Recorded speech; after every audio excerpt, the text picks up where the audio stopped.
This page is the exciting cover of SEGA Saturn Magazine, Volume 12 from April 24, 1998. Priced at 380 yen, the cover features prominent artwork of characters from Sakura Wars 2 and Neon Genesis Evangelion. The issue boasts a massive 24-page feature covering Sakura Wars 2 in depth, providing detailed data for the highly anticipated sequel. Also highlighted with significant coverage are heavy hitters like Super Robot Wars F and its final chapter, Mobile Suit Gundam, Giran's Greed, and the excellent fighting game Vampire Savior, known as Darkstalkers 3 internationally. Other Saturn titles mentioned on the cover include Baroque, Code R, the mech combat sequel Gungriffon 2, and the strategy RPG Langrisser V, The End of Legend. There's also a special feature on Neon Genesis Evangelion, focusing on another story experience available on the Saturn, likely referring to the Girlfriend of Steel game. Upcoming titles like Galact Heroism and Savaki are also listed, alongside strategy games like Nobunaga's Ambition, Sengoku Gunyuden. The magazine also includes a complete guide section covering games such as Dragon Force 2, Waku Waku Puyo Puyo Dungeon, Dungeon Master Nexus, and Welcome to Pia Carrot. This issue is packed with previews and guides for some of the Saturn's most notable releases at the time. This page features the evocative cover art for the magazine. It's a striking close-up portrait of a woman's face, rendered in a digital painting style with a dominant reddish-orange hue that gives it a warm, almost dreamlike quality. Her eyes are closed or looking downwards, conveying a sense of calm or contemplation. This character is none other than Sakura Shinguji, the iconic protagonist from the critically acclaimed Sakura Wars series. Her distinctive blonde hair, appearing orange here due to the coloring, and features are clearly visible. The image serves as a powerful visual hook, highlighting the magazine's extensive coverage of Sakura Wars 2, a major focus of this issue. The artwork is detailed yet soft, capturing the essence of the character who is central to the game's narrative. This page features a full-page announcement for the survival horror game D2 by developer Warp Inc., highlighted by the game's striking red logo and the company's contact information.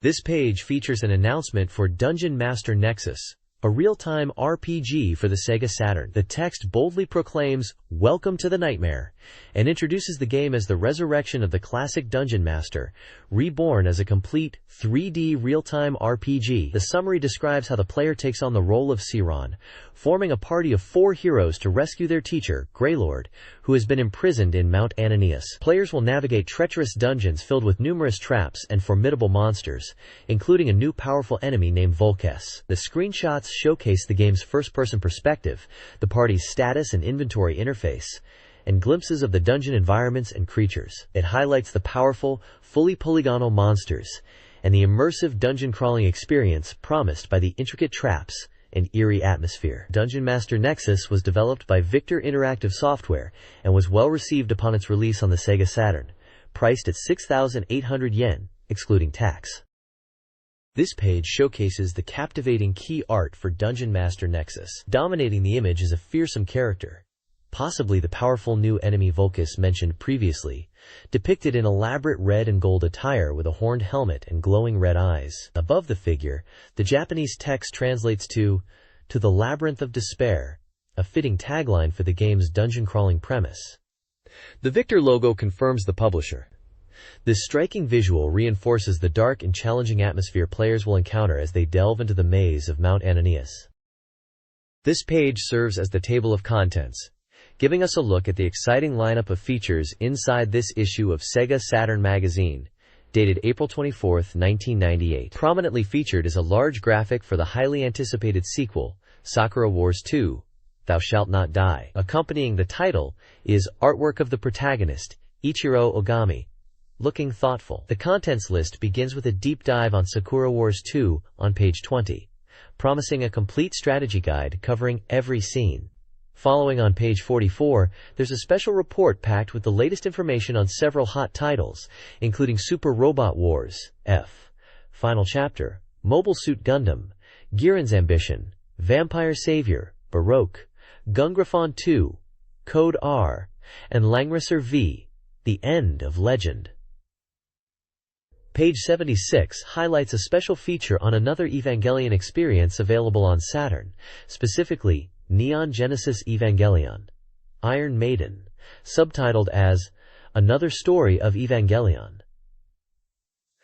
Finally, on page 168, the magazine commemorates the nationwide operation start of the arcade title Virtual on Oratorio Tangram, with a thorough check of its basic system.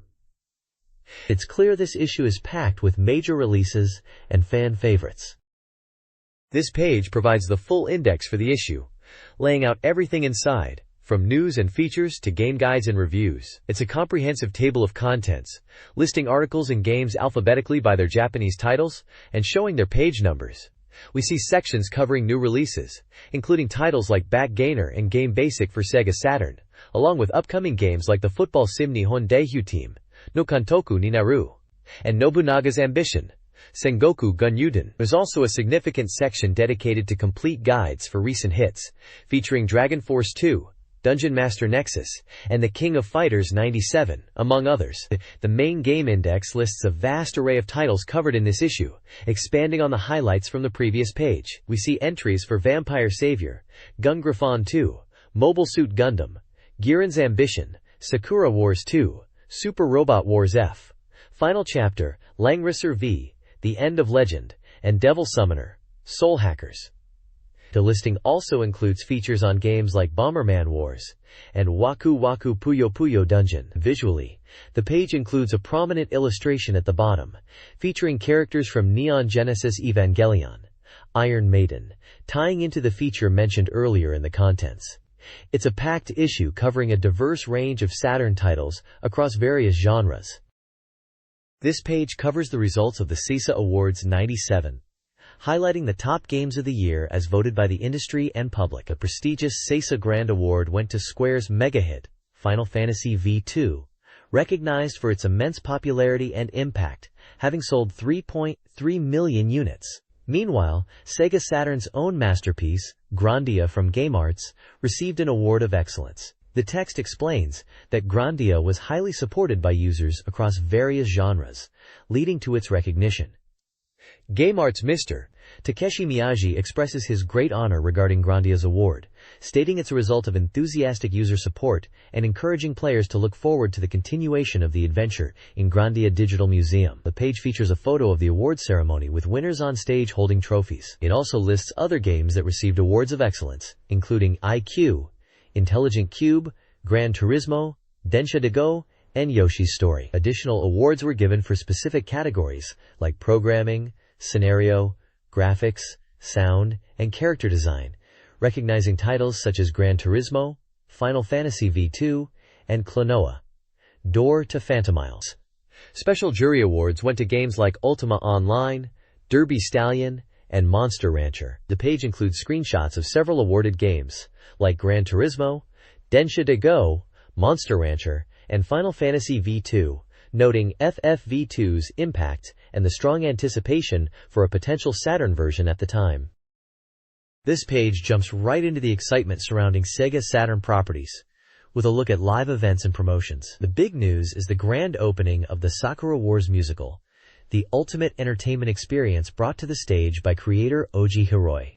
This spectacular show, which premiered on April 4th in Tokyo, immerses the audience in the world of Sakura Wars with dynamic performances, including the famous French can-can, tap dancing, and innovative stomp routines. Also featured is a report on the Sakura Blooming April event held at Tokyo Joyopolis, tied into the release of Sakura Wars 2. Fans were treated to various activities, and none other than the legendary Sagata Sanshiro made a special appearance, continuing his storied connection with the series. The page covers a sneak peek into the anime realm with a preview screening for Cyber Team in Akihabara. Attendees enjoyed a talk show with the voice cast and a mini-concert featuring Masami Okui performing the anime's theme songs. There's also a mention of a special talk show event with the iconic Hiroshi Fujioka. For detective game enthusiasts, readers have a chance to win a trial version of the mystery adventure Cross Detective Story, which lets players experience the game's first chapter. Lastly, the page proudly announces the conclusion of the intense Virtua On National Championship. 66 top players from across Japan clashed, vying for supremacy. In a thrilling finish, the Virtua Alloyed Bulbispo, piloted by the Kansai area champion, emerged victorious, solidifying its place as Japan's best. This page provides a snapshot of recent SEGA-related news and promotions. The Konami-Ruku Spring Grand Bazaar offers exclusive merchandise and a telecard giveaway until May 5th at various locations. Anime music fans can enjoy the premiere of Radio Super Robot Spirit, hosted by legendary Anison artists, with a potential Mazinkaiser radio drama in May. Legend of Basara anime began its 13-episode run, and Ginga Ojo-sama Yuna Radio returns with expanded content and prizes.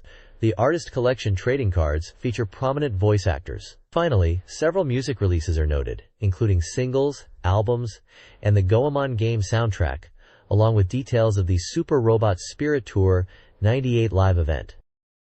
This page features a collection of reviews for various guidebooks and related publications for SEGA Saturn games. At the top, the Landmark section highlights recent top-selling books, showing that the first Tokimeki Memorial Drama Series book held the top spot for 2 consecutive weeks, with a novel for Hukago Renier Club also making the top 10. 9 books are reviewed, covering a diverse range of titles. You'll find official guides for arcade ports like The House of the Dead and the upcoming Virtua Fighter 3. With the latter focusing on practical strategy and even featuring notable Japanese players. There are comprehensive guides for RPGs, like a Kazel Panzer Dragoon RPG, praised for its clean, readable design, and the excellent Princess Crown Adventure Guidebook, which uniquely blends story elements with charts. For simulation fans, there's a guide for the Saturn port of Tamagotchi Park, and a strategy guide for Pachinko Hall. Grand opening, offering business management tips. The Legend of Heroes 2-1. The White Witch Setting Material Collection is a must-have for series fans, packed with character details, interviews, and artwork. Finally, a guide covering the popular Making Club series of photo booth-style games is included. Prices for all books are listed, and a note indicates they are excluding tax. This page features the SEGA Saturn Magazine's weekly data station, highlighting the hot new titles released between April 4th and April 10th. The big release is the highly anticipated sequel, Sakura Wars 2, Thou Shalt Not Die, launching on April 4th, continuing the epic saga of the Flower Division defending the Imperial capital. April 9th sees a wave of new games, including the critically acclaimed puzzle adventure sequel, Riven, the sequel to Myst, inviting players back into its stunning, enigmatic world. A significant portion of the releases this week are part of the Koei Best Collection Budget series, making popular simulation and strategy titles like Winning Post 2, Air Management 96, Romance of the Three Kingdoms, IV, Taiku Rishiden 2, Nobunaga's Ambition, Lord of Darkness, and Nanatsu no Hikan, more accessible for fans. Other notable releases on April 9th include the unique simulation game Ayakashi Ninja Denku no Ichi Ippai Plus, the dating simulation Graduation 2, 1, Wedding Bell, the strategic war simulation Mobile Suit Gundam, Guren's Greed, and the realistic sports title Tennis Arena. The page provides brief descriptions and screenshots for each game, giving players a quick look at the diverse range of genres hitting the Saturn this week. This page serves as the SEGA Saturn release schedule, detailing numerous upcoming titles with information on their planned release date, price, publisher, genre, and compatibility features, spanning several months into the future. This page presents the latest SEGA Saturn software sales ranking, the Shop Data Top 15, reflecting the spring rush of new releases that were likely highlighted on the previous page's schedule. The chart sees many fresh faces. Topping the list is the highly anticipated fighter, King of Fighters 97, closely followed by the anime adaptation Neon Genesis Evangelion, Girlfriend of Steel, and the arcade hit House of the Dead, all making strong debuts. Popular series continue to perform well, with Tokimeki Memorial Drama Series Volume 2 entering the top 5, while titles like Welcome to Pia Carrot and Pro Baseball Team Wo Tsukaru hold their ground from previous weeks, demonstrating the strength of established franchises alongside the newcomers. The page provides screenshots for each game and details their estimated weekly and cumulative sales, giving a snapshot of the current vibrant Saturn market.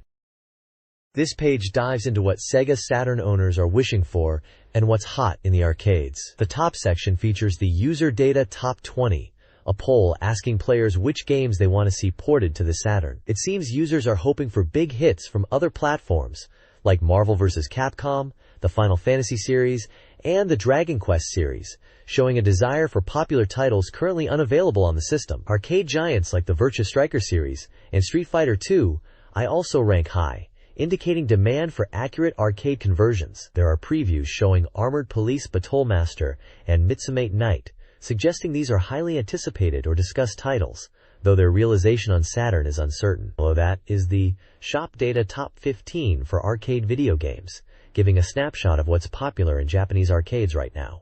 The chart reveals Denu Senki Virtualon Oratorio Tangram has just launched and immediately jumped to the #1 spot, knocking Virtua Fighter 3 TB down. The text highlights Virtualon's impact and excitement.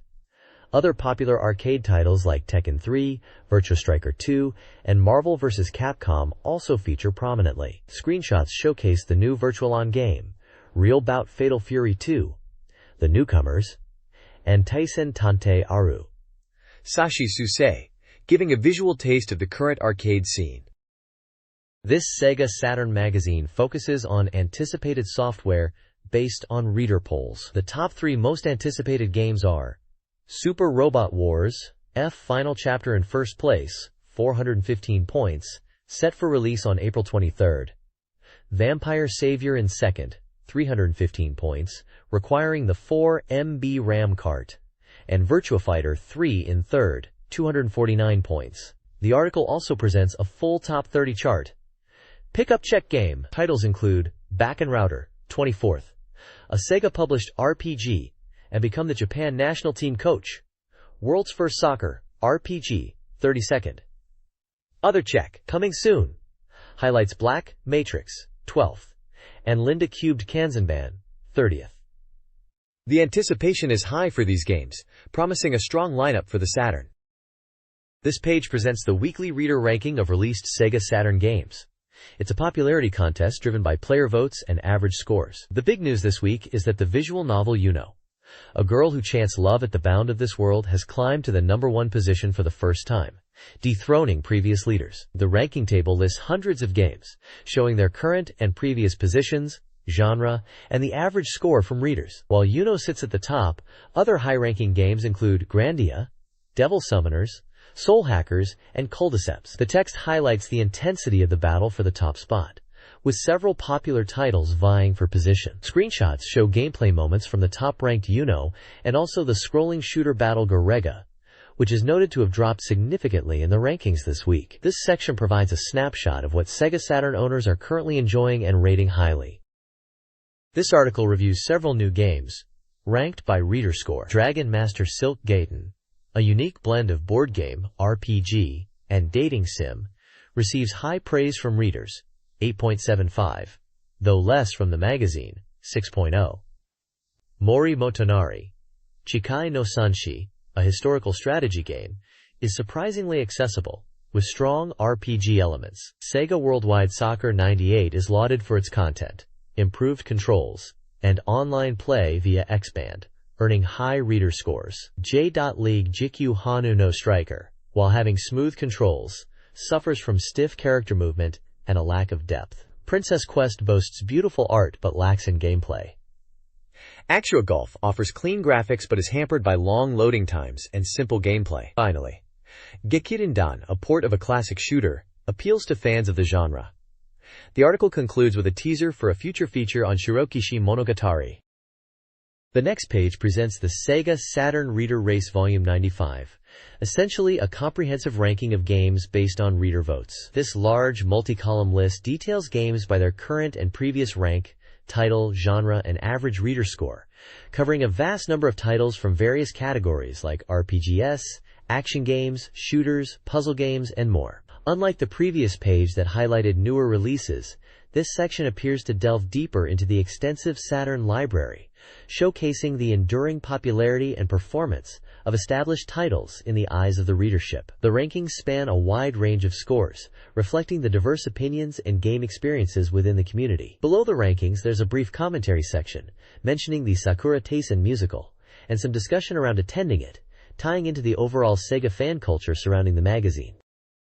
This page features a spotlight on the game Chaos Seed, Senkutsu Katsuryu Taisen, written by Mio Inagaki. It highlights the game's unique blend of simulation and action genres, where players cultivate a dungeon while battling enemies. The review praises its depth, replayability, and the satisfying feeling of seeing your efforts pay off. Key sections include software data like the developer, Neverland Company, release date, January 29, 1998, price, genre, SLG, and reader magazine scores, 9.3, 2.75, and 8.0 respectively. The article emphasizes the game's complexity initially, but promises immense enjoyment once understood, noting improvements over the Super Famicom version, such as enhanced graphics and sound. The characters and story are also highlighted as major draws, with engaging personalities that pull the player into the world. Reader comments echo this sentiment, mentioning the initial difficulty but ultimate satisfaction and replayability. Development staff express gratitude for the high reader rankings, noting the game's positive reception in previous reader polls as well. A smaller section at the bottom briefly touches on the Game Planet Joker, mentioning its performance in a ranking. The page includes various screenshots and character illustrations, showcasing the game's visual style and interface. This page focuses on upcoming SEGA Saturn software and reader participation features. It previews 3 notable releases hitting the console soon: The King of Fighters 97, The House of the Dead, and Neon Genesis Evangelion, Girlfriend of Steel. For The King of Fighters 97, while praised as a solid port, there are mentions of frustrating load times. The House of the Dead is seen as a strong arcade conversion, although some felt the console modes were too similar. Neon Genesis Evangelion, Girlfriend of Steel, is highlighted as an enjoyable visual novel, especially for fans of the series, with multiple endings adding replay value. The page also includes a humorous section with reader comments and a brief list showcasing the average reader scores for various SEGA Saturn peripherals. There's an invitation for readers to join the magazine's ongoing reader race and polling activities. 2 contests are featured. One asking readers to predict the debut ranking of Sakura Wars 2, and another for predicting the average reader score for Sega Ages. Phantasy Star Collection, with software prizes offered for correct guesses. Finally, a special reader giveaway is detailed, allowing participants to win prize sets including accessories and a game of their choice. This page kicks off an extensive 24-page strategy guide for the recently released Sakura Wars 2, Thou Shalt Not Die on SEGA Saturn. The magazine promises the ultimate strategy, ensuring players don't miss any scene in this dramatic adventure. The guide begins by summarizing the setup, noting that it's been 2 years since the events of the first game, and Okapagami is returning to the imperial capital following a period away. Ominous signs suggest the return of demonic threats, prompting his recall to the Imperial Combat Review. The page highlights Ohyugami's reunion and the introduction of a new character, Soletta Orihime, from Italy, who joins the Flower Division and is described as having a rather demanding personality from day one. Screenshots showcase key moments, including dialogue choices and character interactions, setting the stage for the events players will experience. As a dramatic adventure title compatible with the Shuttle Mouse, Sakura Wars 2 is presented as a deep experience. The magazine is fully committed to helping players navigate.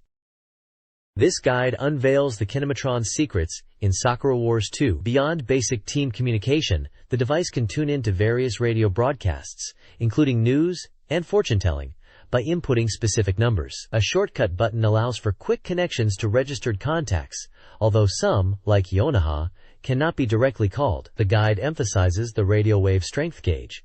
A stronger signal improves connection success. Using the Kinematron consumes in-game time, so players are advised to monitor the clock to avoid missing time-sensitive events or character interactions. The guide offers scene previews, including a conflict between Sakura and Orihime, and a Joey Satan's reappearance. It promises strategies for the game's latter half of the first episode and all of Episode 2.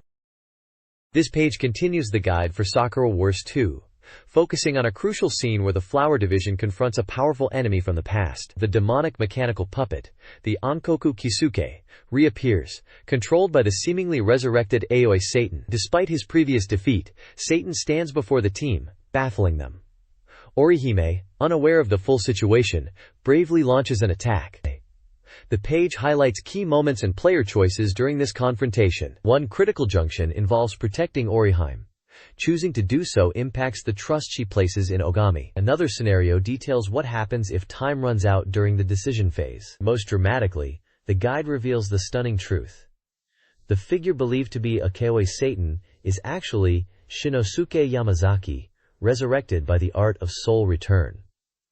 The page shows dialogue exchanges between Ogami and this new form of the enemy, as Ogami attempts to understand his motives. It also offers strategic advice for tackling the formidable Ankoku Kisuke, suggesting focusing fire on the puppet itself is often the best approach. The page concludes with a celebratory image of the Flower Division after a victorious battle.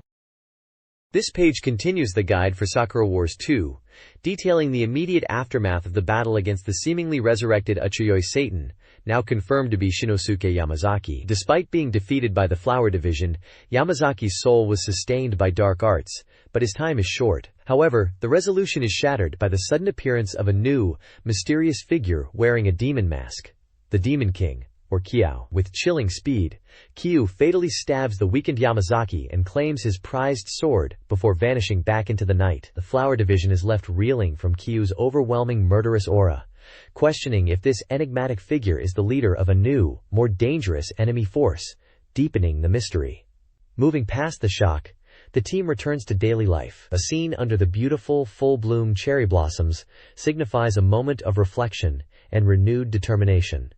While the previous night's events were traumatic, they cannot afford to dwell on weakness if they are to protect the capital. General Yoneda is shown at a Hanami, cherry blossom viewing party, reflecting on the death of his former comrade, killed before his eyes by the Demon King.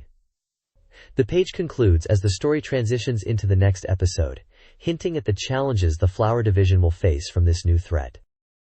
The next page kicks off Episode 2 of Sakura Wars 2, diving into the immediate aftermath of the previous events. Protagonist Ogami is summoned by General Yoneda via Kinematron to the underground command center. Upon arrival, Yoneda shows Ogami unsettling footage, the face of Shinosuke Yamazaki, the seemingly resurrected villain from the previous battle. The page then delves into Yamazaki's past, revealing he was a genius technician and a former comrade of Yoneda and others in the Army Anti-Demon Unit. Historical context is provided on this unit's formation, its struggle against demons, and its eventual fate, highlighting Yamazaki's significant role and his eventual departure. This background serves to deepen the mystery surrounding Yamazaki and his motivations, providing crucial lore for players. Screenshots show Ogami and Yoneda in the command room, Yamazaki on screen, and glimpses of past battles. Episode 2 of Sakura Wars 2 shifts to preparations for a welcome party for new members. Ogami must get the Flower Division ready, and Sakura gathers everyone. The player faces a checkpoint, choosing who to assist, Sakura, Iris, or Kana. Iris always joins Ogami, so the choice primarily impacts event content and dialogue. A detailed Daytime Free Movement Event Occurrence Chart Part 1 is then provided. This chart maps locations within the Imperial Theater against time slots, indicating where and when optional events occur. The chart encourages exploration, as event content can change based on conditions. It helps players uncover character interactions and side stories during the daytime free movement. This SEGA Saturn magazine page details the free movement phase in Sakura Wars 2's Imperial Theater between 11 o'clock and 11:55. Players must navigate key locations to trigger events and build relationships. At the reception, encounter a mysterious woman. Your lips choices here can annoy Iris. The shop allows players to buy photos from Kana, increasing trust and enabling her invitation to the welcome party. Failing to invite Kana can later negatively affect Sakura's trust. The kitchen event, linked to finding plates for Sakura, features lips choices impacting Iris's mood, particularly regarding your preferences in women's ages. Finally, the office allows interaction with Oriheim, who shares various rumors, including details about the Red Rattan's communicator and the underground bathhouse. These interactions are crucial for building trust and preparing for the noon welcome party. This section of Sakura Wars 2's Imperial Theater, 11 o'clock minus 11 to 55, focuses on character interactions. In the commander's room, Iris discovers a communicator, allowing contact with the Flower Division. Players can connect with Sumair, Maria in New York, Kana, and Kuran, each offering unique conversations. Calling Sumair and Kana simultaneously often results in comedic arguments. Other key locations include the bathhouse, where Iris expresses her excitement. Visiting Iris's room unveils her stuffed animal collection, culminating in a lips choice to name a new plush. The hangar on B2F presents the Kubukai units and the Italian Rose, with a quiz on its naming origin. These interactions are crucial for strengthening relationships before the upcoming welcome party. The next page continues the guide for the 11 o'clock to 11:55 free movement time slot in Sakura Wars 2's Imperial Theater, detailing interactions to boost character relationships, particularly focusing on Sumire and Sakura. Checkpoint 9 covers Sumire Kanzaki's room on the second floor. Players can knock and, through a lips choice, persuade Sumire to let Ogami and Iris inside. The room is filled with opulent items, hinting at Sumire's background, including a painting she claims is by Renoir. Moving to checkpoint 10, the music room on the first floor, Sumire can be found playing the piano. She explains that playing helps her imagination for her stage performances. At checkpoint 11, the attic room, Sumire is discovered hiding. She becomes flustered when approached, quickly leaving and sparking curiosity about what she was doing there. A separate section, checkpoint 12, discusses meeting Sakura Shinguji in the salon. To increase Sakura's trust, players must first visit Sumire at checkpoints 9, 10, and 11 before speaking to Sakura. Meeting her after visiting all three locations results in a trust increase. Finally, checkpoint 13 highlights the entrance, where Iris is excitedly waiting for the arrival of a new comrade, eager to make a new friend. These specific interactions are key to building relationships during this free movement period. This guide details the 11 o'clock to 11:55 free movement period in Sakura Wars 2. It begins in the strategic planning room, checkpoint 14, where Yoneda is preoccupied and questions Okagami's strategic thinking. Next, the supervisor's room, checkpoint 16, reveals the existence of the Moon Division. The warehouse, checkpoint 15, offers a chance to build trust with Sakura by finding specific items. Returning to the music room, checkpoint 17, after completing a task for Sakura, results in positive interaction and a choice to end the free movement. The guide concludes with Scene 2, the arrival of Leni Milchstrasse, as the team prepares a welcome, with Ohigami and Iris excitedly anticipating her arrival. The next page details the disruption caused by the arrival of two newcomers at the Imperial Theater, a premonition of future conflict. Following the events of the previous page, Leni Milchstrasse arrives, a quiet and somewhat cold young man whose presence immediately shifts the atmosphere. While preparations are underway for a welcome party, a second new member is introduced. Kageyama Saki, appointed as Yoneda's secretary upon recommendation from the Ministry of the Army. Her arrival causes some noticeable discomfort for Sakura. Just as the anticipated welcome party is about to begin, an emergency siren blares, signaling an urgent sortie. The atmosphere instantly changes from festive anticipation to mission readiness. Leni, previously reserved, transforms, rapidly and intensely seeking information about the enemy's location, numbers, and the deployment points for the Kubukai units. Before deploying the units, players reach a crucial checkpoint, deciding the strategy for the main battle. You must choose between an offensive or defensive approach. While the game suggests this decision doesn't drastically alter the outcome, it impacts how the battle unfolds. With the strategy decided, the Flower Division's signature Kubukai units, including the distinct blue Eisenkleider, sortie for the mission. This unexpected turn throws the team into immediate action, highlighting the dynamic nature of the Imperial Combat Review's duties. This page delves into the mysterious new member, Leni Milchstrasse, a key character introduced in Sakura Wars 2. Born in Germany, Leni is presented as a quiet, expressionless individual with a background shrouded in mystery, having received intense training from a young age, almost like a combat machine. The profile highlights his name, meaning Milky Way in English, and notes that little is known about his origins beyond that and his German nationality. His entry into the Flower Division is described, emphasizing his lack of typical human emotion or the ability to express feelings. He operates purely on logic and data, prioritizing safety above all else, which contrasts sharply with the other members. Despite this, he also participates in stage performances with the group, a curious aspect given his stoic nature. Regarding combat, Leni is highly capable, thoroughly trained, and specializes in using a large lance. His attacks have a wide range in a straight line but are single target, making him a hit-and-away fighter who requires precise command. His special attack is named Das Rheingold, a linear energy blast from his lance, as shown in the accompanying screenshots of his distinctive blue Kubukai, the Eisenkleider, in action. The page underscores his unique combat style and personality, making him a fascinating addition to the team. The next page details a critical battle scene from Sakura Wars 2, Thou shalt not die at Ugisudani. What initially appeared to be a simple diversion unexpectedly escalates into a major confrontation with the sudden appearance of the Kokikai Gokyoshu. The page introduces two key members of this enemy group.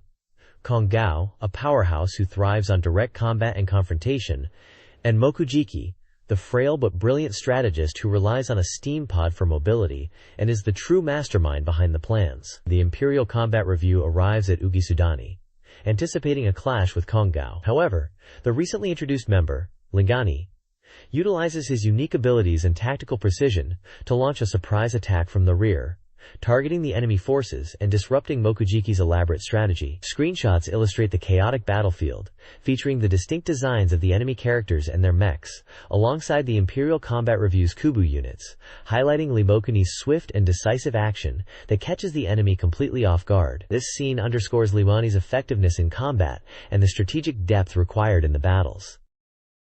This page continues the strategic breakdown for the intense battle at Ugisudani against the Gokyoshu in Sakura Wars 2. It highlights how receiving support from the Shogimaru airship can significantly influence the fight, depending on whether you choose an attack or defense strategy beforehand. Opting for attack provides covering fire on enemy positions, helping clear weaker foes like the disruptive steamed rockets. Choosing defense, on the other hand, results in the Shogimaru dropping recovery items, which can be crucial but might leave you more exposed initially. The battleground itself presents challenges, particularly the immobile but powerful steamed rockets, which fire relentlessly in one direction. Getting caught in their line of sight is dangerous, emphasizing the need to approach them carefully, ideally from behind. Destroying all the steamed rockets is the key objective to progress, as this action triggers the main confrontation with Kingao, who descends from a high platform, accompanied by specialized yellow child units. These yellow children are tougher than standard enemies, having improved mobility and combat prowess, serving as elite guards for Kingao. Effective use of steam vents scattered around the map is also crucial. Stepping onto these allows units to recover spirit and heal. The guide stresses the need to anticipate Kingu's devastating special attack, Kishin Daitensatsu, a wide-area lightning strike that deals massive damage. The goal is to defeat Kingu-do and his reinforced subordinates, successfully concluding this critical phase of the Ugisudani operation. This page covers Scene 5, picking up after the successful defeat of the Black Demon Society. The immediate focus is on the continuation of Limeni's welcome party, which was interrupted by the battle. The guide notes that the player, Ogami, is presented with a choice regarding attending the party, stating that while the specific choice affects Sakura's trust level, the core outcome is the same. The party resumes in the salon, and lacking prepared food, due to the late hour, Iris brings cookies sent by her father. This simple act unexpectedly triggers a major incident when Iris mentions her papa, causing Sumire Kanzaki to make a dismissive comment. This sends Iris into an emotional tailspin. She shouts that she hates everyone, and then disappears, losing control of her spiritual power. The immediate objective becomes finding Iris, using the free movement system, before the situation worsens. A side note highlights events tied to the Kinematron in the captain's room, warning that engaging with these events consumes in-game time. The bottom of the page provides a chart detailing the free movement events for this part of the game, similar to a previous guide. It maps out when and where specific character events occur across various locations within the Imperial Theater, from the basement to the attic, allowing players to plan their movements to encounter these scenes. This page serves as an essential strategy guide for a critical section of Sakura Wars 2, Thou Shalt Not Die, focusing on the free movement phase after Iris runs off. The goal is to find Iris within a strict time limit, while also encountering specific character events. The guide details various checkpoint events tied to locations and precise time windows. At 10 o'clock exactly, you can find Sakura cleaning the salon. Between 10 o'clock and 10:15, a visit to the dressing room reveals Sumire's presence, hinting at a potentially steamy bath scene. Heading to the terrace between 10 o'clock and 10:25 leads to an encounter with Lenny, where her unexpected martial arts skill is demonstrated. Also between 10:05 and 10:25, meeting Sakura in the lobby provides insight into the mystery behind Iris's sudden distress. Finally, the prop room between 10 o'clock and 10:30 is where you first meet Saki Kageyama, a new character, though you won't find Iris there. Crucially, the guide highlights that regardless of your location, at exactly 10:30, Saki will automatically seek you out and lead you to the prop room, signifying a forced event that progresses the main story quest to find Iris. This detailed breakdown ensures players can trigger all available character interactions and advance efficiently during this time-sensitive part of the game. This page focuses on two key events in Sakura Wars 2. Thou Shalt Not Die. The top section details the temptation of Saki Kageyama. Following the forced event in the prop room, Saki makes a surprising confession, then slips and falls. The player, as Ogami, is presented with a choice to hug her or refuse. The situation becomes awkward when helping her up leads to an accidental touch, explicitly mentioning her chest. This commotion is unfortunately overheard by Sakura from behind the wall, who reacts with embarrassment and runs off, creating a misunderstanding. The bottom section introduces a new character, Yuichi Kayama, who suddenly appears playing a guitar. Described as the Man of the Sea, he reveals himself to be Ogami's former classmate from military school. Kayama, a cheerful contrast to Ogami's current predicament, offers some seemingly cryptic advice, referencing the idiom, "Good fortune attracts trouble." He departs just as suddenly, but leaves a crucial hint about checking the attic room. This steers the player towards the next step in finding Iris, and resolves the immediate objective from the previous page, albeit with a new mystery surrounding Kayama's sudden appearance and true nature. This page details the crucial period between 10 a.m. and 10:55 a.m. in Sakura Wars 2, Thou Shalt Not Die, focusing entirely on locating the missing Iris. The search takes Ogami through various locations, starting with Iris's own room, where she is noticeably absent. Seeking guidance, Ogami can consult with manager Yoneda, who offers veiled advice about understanding others. Along the way, players encounter other characters. An interaction near the dressing room reveals Sumire is upset, likely due to the events involving Saki from the previous page. This can lead to another awkward encounter with Orihime in her room, where she refuses to speak to Oigami. Meanwhile, Rini is found in the underground hangar diligently checking her Kubu, Eisenkleider, and in her room she appears detached when asked about Iris. Sakura is also found in her room, embarrassed, and locked inside after witnessing the awkward interaction with Saki. Following the crucial hint provided by Kayama on the previous page, the search culminates in the discovery of Iris in the attic room. She is found huddled and distressed. The player interacts with Iris, who seems burdened, and surprisingly mentions Reni being worried about something. A touching moment occurs as Iris asks Ogami to help her write a reply to her parents' letter, which he agrees to, highlighting her childlike innocence despite her troubles. This sequence successfully resolves the immediate objective of finding Iris, but hints at new developments.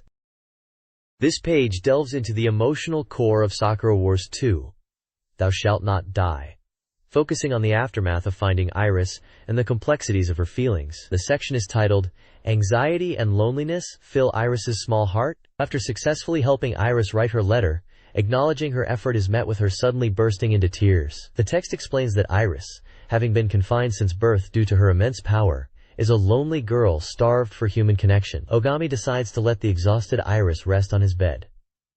The next section covers the morning, titled, After the Night. A dream night misunderstanding cleared in the dining hall. Iris wakes up feeling refreshed and recounts a dream she had about Ogami. Ogami can respond in various ways, including asking about his appearance fee for appearing in her dream, a humorous option that should be avoided. The page then shifts to the dining hall the next morning. While eating breakfast, Sakura spots Okingami and mentions that the misunderstanding from the previous day seems to be gone. Just then, Yonkineda arrives, needing Ogami to accompany him to the Ministry of the Army with Saki. A sudden, uneasy feeling is noted, and just as the quick breakfast encounter concludes, the emergency sortie siren blares. The next page picks up immediately after the sortie siren, showing the Imperial Combat Review's Flower Division gathered in the Underground Operations Command Room in Sakura Wars 2, Thou Shalt Not Die. With Yonkineda absent, Ogami is in command. They've received intelligence that the enemy is transporting materials in Shibuya, possibly preparing to build some facility. The situation demands a decision, and the player, as Ogami, is presented with a crucial strategic choice. Either prioritize speed and immediately engage the enemy in Shibuya to destroy them, or take a more cautious approach by first observing the situation and gathering more information. The page explains the potential outcomes of each path, like facing more or fewer enemies depending on how much preparation time you allow them. Once the strategy is decided, the order is given to board the special Raijingo train heading for Shibuya. The section includes Iris, eagerly wanting to sortie with full power. Meanwhile, the page reveals a shocking event. General Yoneda, having left the Ministry of the Army, is suddenly attacked by a sniper. Images depict him being targeted and hit, collapsing with blood visible, lamenting that this isn't a joke, and expressing a desire to return home to the Imperial Theater. Scene 9 of Sakura Wars 2, Thou Shalt Not Die, features the Flower Division's mission to Shibuya via the Goraigo train to confront the Black Onike. The team, including Ogami, Sumair, and Kana, battles enemy mechs on a challenging terrain map. The strategy prioritizes speed, with the objective to destroy scattered materials. A side story touches on Iris's emotional state concerning a letter. Gameplay emphasizes using the communication command for mission objectives and strategic planning. Avoiding blind action. Players must destroy specific material types, easy-to-break obstacles, recovery points, and dangerous Wakijin-kai traps. Lacking prior information forces a complete destruction approach, making the Wakijin-kai especially difficult. The mission's approach is presented as a player choice, mirroring the decision to test or simply destroy a bridge. This page continues the detailed strategy guide for Scene 10 of Sakura Wars 2, specifically the mission in Shibuya, highlighting how different player choices dramatically alter the approach. Building on the previous page's setup, it presents two distinct strategies: prioritizing a quick attack or prioritizing information gathering. The quick attack strategy focuses on destroying the enemy's materials as rapidly as possible.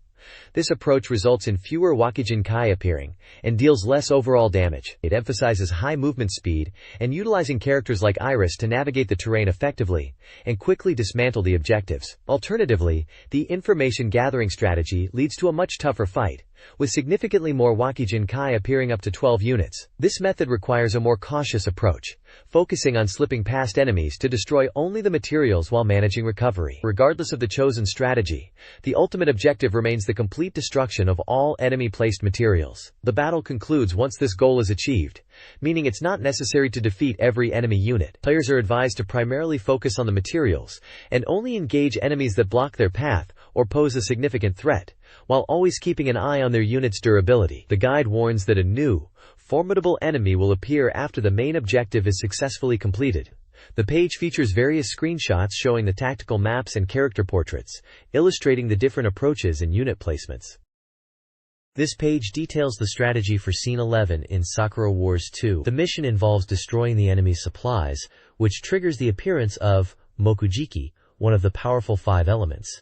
Gogyo. Mokujiki is a formidable opponent, piloting the Masu Kihei Chiken mecha. A key tactic highlighted is understanding Mokujiki's unique special attack, which doesn't involve a direct strike, but instead empowers Enku units for a wide-range assault. Destroying these Anjiku units before they attack is crucial for survival. The page also includes a checkpoint section reviewing interesting aspects of the game's battle system.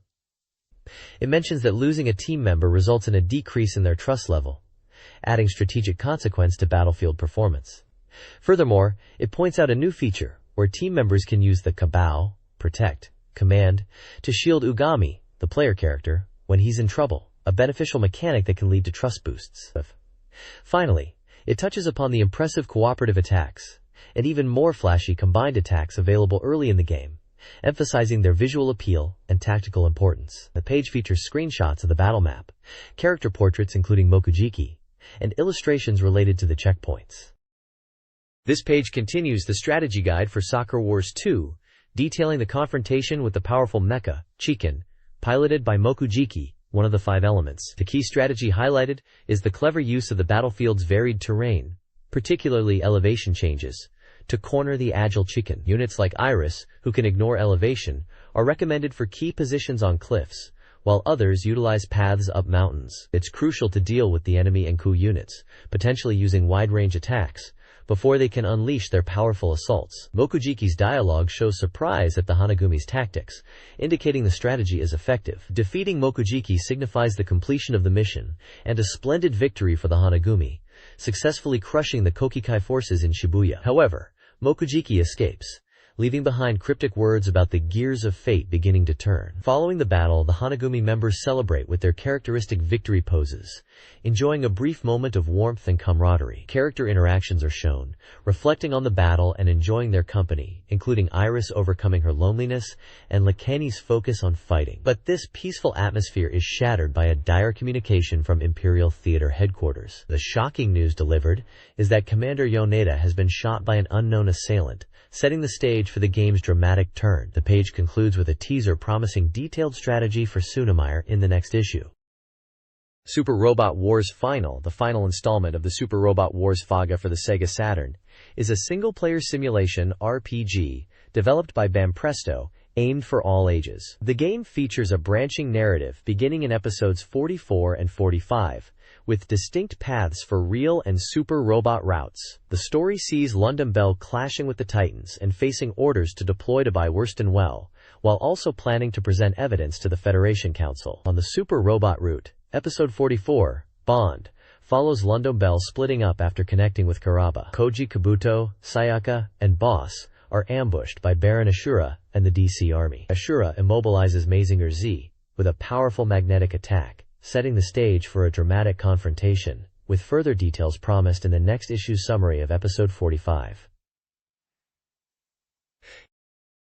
This page delves deeper into episode 45 of Super Robot Wars F Final, directly following the cliffhanger from the previous page where Mazinger Z was trapped by Baron Ashura's supermagnetic ray. To rescue Koji Kabuto and Mazinger Z, Tetsuya Tsurugi arrives piloting Great Mazinger, accompanied by Jun Hono in Venus A. Baron Ashura's plan was revealed to be a trick.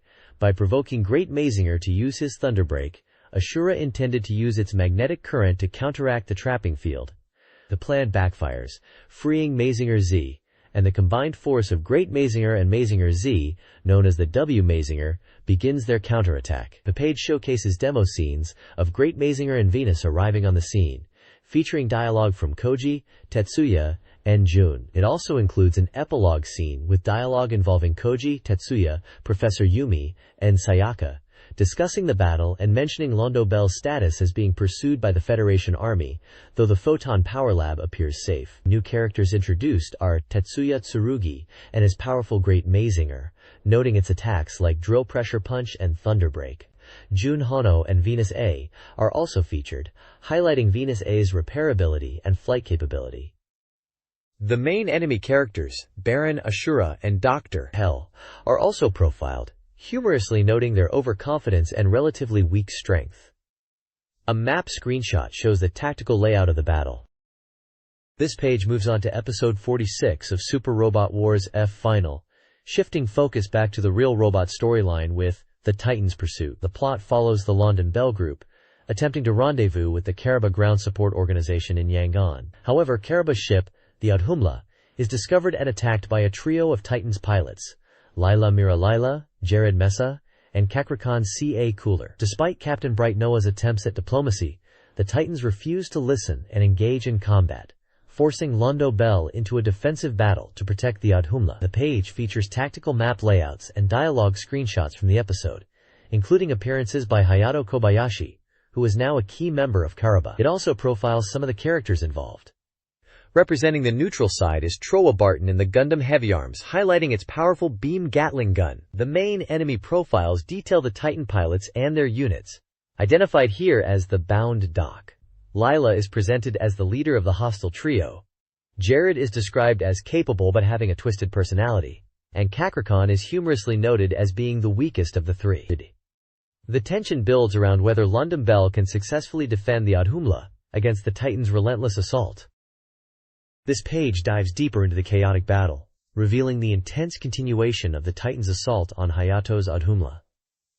Londo Bell is forced into a fierce defensive fight. Just as victory seems possible, Jamaica Daningan arrives with Titans' reinforcements, including the notorious Yazan Gable and his crew, Ramses Hassa and Dunkel Cooper, primarily piloting the versatile Hambrabi mobile suit, while Jamaica commands the large Dabood. Adding to the chaos, Trowa Barton appears in the Gundam Heavy Arms, setting the stage for a three-way conflict between London Bell, the Titans, and Troa. A profile explores Troa's internal struggle after losing his original objective, questioning what drives him now. In a major turning point for London Bell, Amuro Ray finally acquires the formidable new Gundam, equipped with the powerful fin funnels, delivered by Chen Agi, with an apparent assist from Beltorchica Irma. This significantly boosts Amuro's capabilities. Furthermore, much-needed reinforcements arrive as Tetsuya Tsurugi and Jun Hono return with the Great Mazinger and Venus A, bolstering Londo Bell's fighting strength.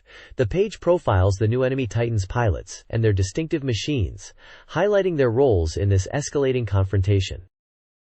This page covers episode 45 of Super Robot Wars Phi Final, detailing a significant turn of events for London Bell. They receive shocking news that the Earth Federation and Baistan Well forces have formed a friendly alliance. Reacting swiftly to this unexpected development, the Titans launch a preemptive strike. While Banjo Haran and the powerful Datarn III have arrived, the page highlights his initial reluctance to jump into the fight, questioning if it's the right time. Just as Londo Bell is struggling against the initial assault, a combined force of Titans and Federation troops appears, increasing the pressure. The map screenshot shows the tactical situation, depicting Londo Bell units facing off against the enemy. The page also introduces key enemy characters encountered in this scenario, including Gady Kinsey piloting the Alexandria ship, Gates Kappa in the Biolant who can act twice per turn, and Brainy Blutarch, noted for his strength this time around, piloting the Ashamar. This page is all about the long-awaited arrival of Datarn III in Super Robot Wars F Final. Following his appearance mentioned on the previous page, the focus here is on his official joining of the London Bell team. The page teases his dramatic entry and questions whether the battle is already over before he even gets going. A dedicated section highlights Datarn III's incredible power, describing it as an almost divine super robot with immense HP, powerful weapons, and the excellent pilot Banjo Haran. Is presented as a unit with no weak points. The page also introduces some significant enemy characters you'll face around this point in the game. We see Ben Woody in the Gavfleet, noted for his reduced status compared to his original series role, Leonardo Medici Bundal piloting the Bundal ship, described as the most handsome of the three and fighting to his theme music, Yazan Gable in the Grangarian ship, oddly specializing in melee attacks despite piloting a battleship, and Sune Zartor, also in the Grangarian, whose eye patch is highlighted. Finally, the page looks ahead, announcing that the next issue will kick off a massive, 62-page strategy guide for the game, just in time for its release. This page dives deep into the strategic core of Mobile Suit Gundam, Giran's Greed, a full-fledged strategy simulation game now available for the SEGA Saturn. The article focuses on dissecting the game's internal calculations, particularly how technology development and unit acquisition work. It outlines the various types of development proposals players will encounter: standard proposals driven by investing in research and raising technology levels, related proposals that unlock new units once others are completed, and special proposals tied to unique in-game events that can yield powerful mobile suits, often seen in Gundam side stories. The page also mentions the possibility of acquiring enemy development plans through intelligence efforts. A key takeaway is the importance of investing in basic technology, as it not only enables new units, but also significantly reduces production costs and speeds up development times, highlighting the strategic depth required to master the game's arms race. The page includes screenshots showing the development screens and key figures, giving players insight into the systems that govern their military expansion. This page delves into the intricate details of the parameters that govern units and characters within Mobile Suit Gundam, Giran's Greed. Understanding these stats is absolutely vital for formulating successful strategies. The first major section breaks down unit parameters. These define everything from a mobile suit's combat prowess to its logistical needs. Key stats include sensor range, durability, which determines how much damage a unit can take, mobility affecting hit and evasion rates in battle, and movement dictating travel distance. Resource management is crucial, tracked by max supplies, combat consumption, and movement consumption. Armament details the weapons equipped, while terrain adaptability shows where the unit performs best across various environments like land, space, mountains, and forests.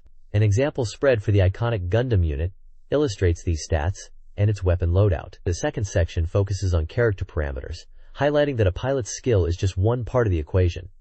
Commanders bring crucial abilities to the battlefield. Stats here include rank, military hierarchy, pilot rank, overall skill level, charisma impacting troop morale, command radius and effectiveness, melee and shooting skill for combat performance, endurance, and reaction which influences evasion. These parameters significantly affect how units perform under a specific character's command. Examples include stats for legendary pilots like Amuro Ray and Johnny Ridden, showcasing the depth characters add to gameplay. Mastery of both unit and character stats is key to victory. The next page is dedicated to the strategic depth of unit composition through stacking in Mobile Suit Gundam. Giren's Greed. Stacking is explained as the ability to place multiple units on a single hex, a fundamental rule carried over from board games that allows for the formation of massive mobile suit divisions. The core theory of stacking revolves around maximizing combat effectiveness. Simply assigning a character to a single unit can sometimes be less effective than a larger unit count, even with the pilot's skill. The optimal approach is stacking multiple units with a commander unit. This leverages both the sheer number of units and the significant stat bonuses provided by the character. Characters assigned to units provide two types of boosts: pilot correction and command effect correction. Pilot correction directly enhances the character's assigned unit's stats like weapon durability, accuracy, evasion, and attack frequency based on the character's skills. Command effect correction boosts units within the stack or command range based on the character's charisma and command stats. The effectiveness and range of this command effect are tied to the commander's military rank. A commander of major rank or higher exerts influence not just on units in their stack, but also on units in surrounding hexes, significantly enhancing their morale, hit rates, and evasion compared to lower-ranked commanders. Screenshots illustrate battlefield scenarios and the game map showing unit placements and likely command range indicators. This system adds a crucial layer of strategy to unit management in the game. Combat in Mobile Suit Gundam.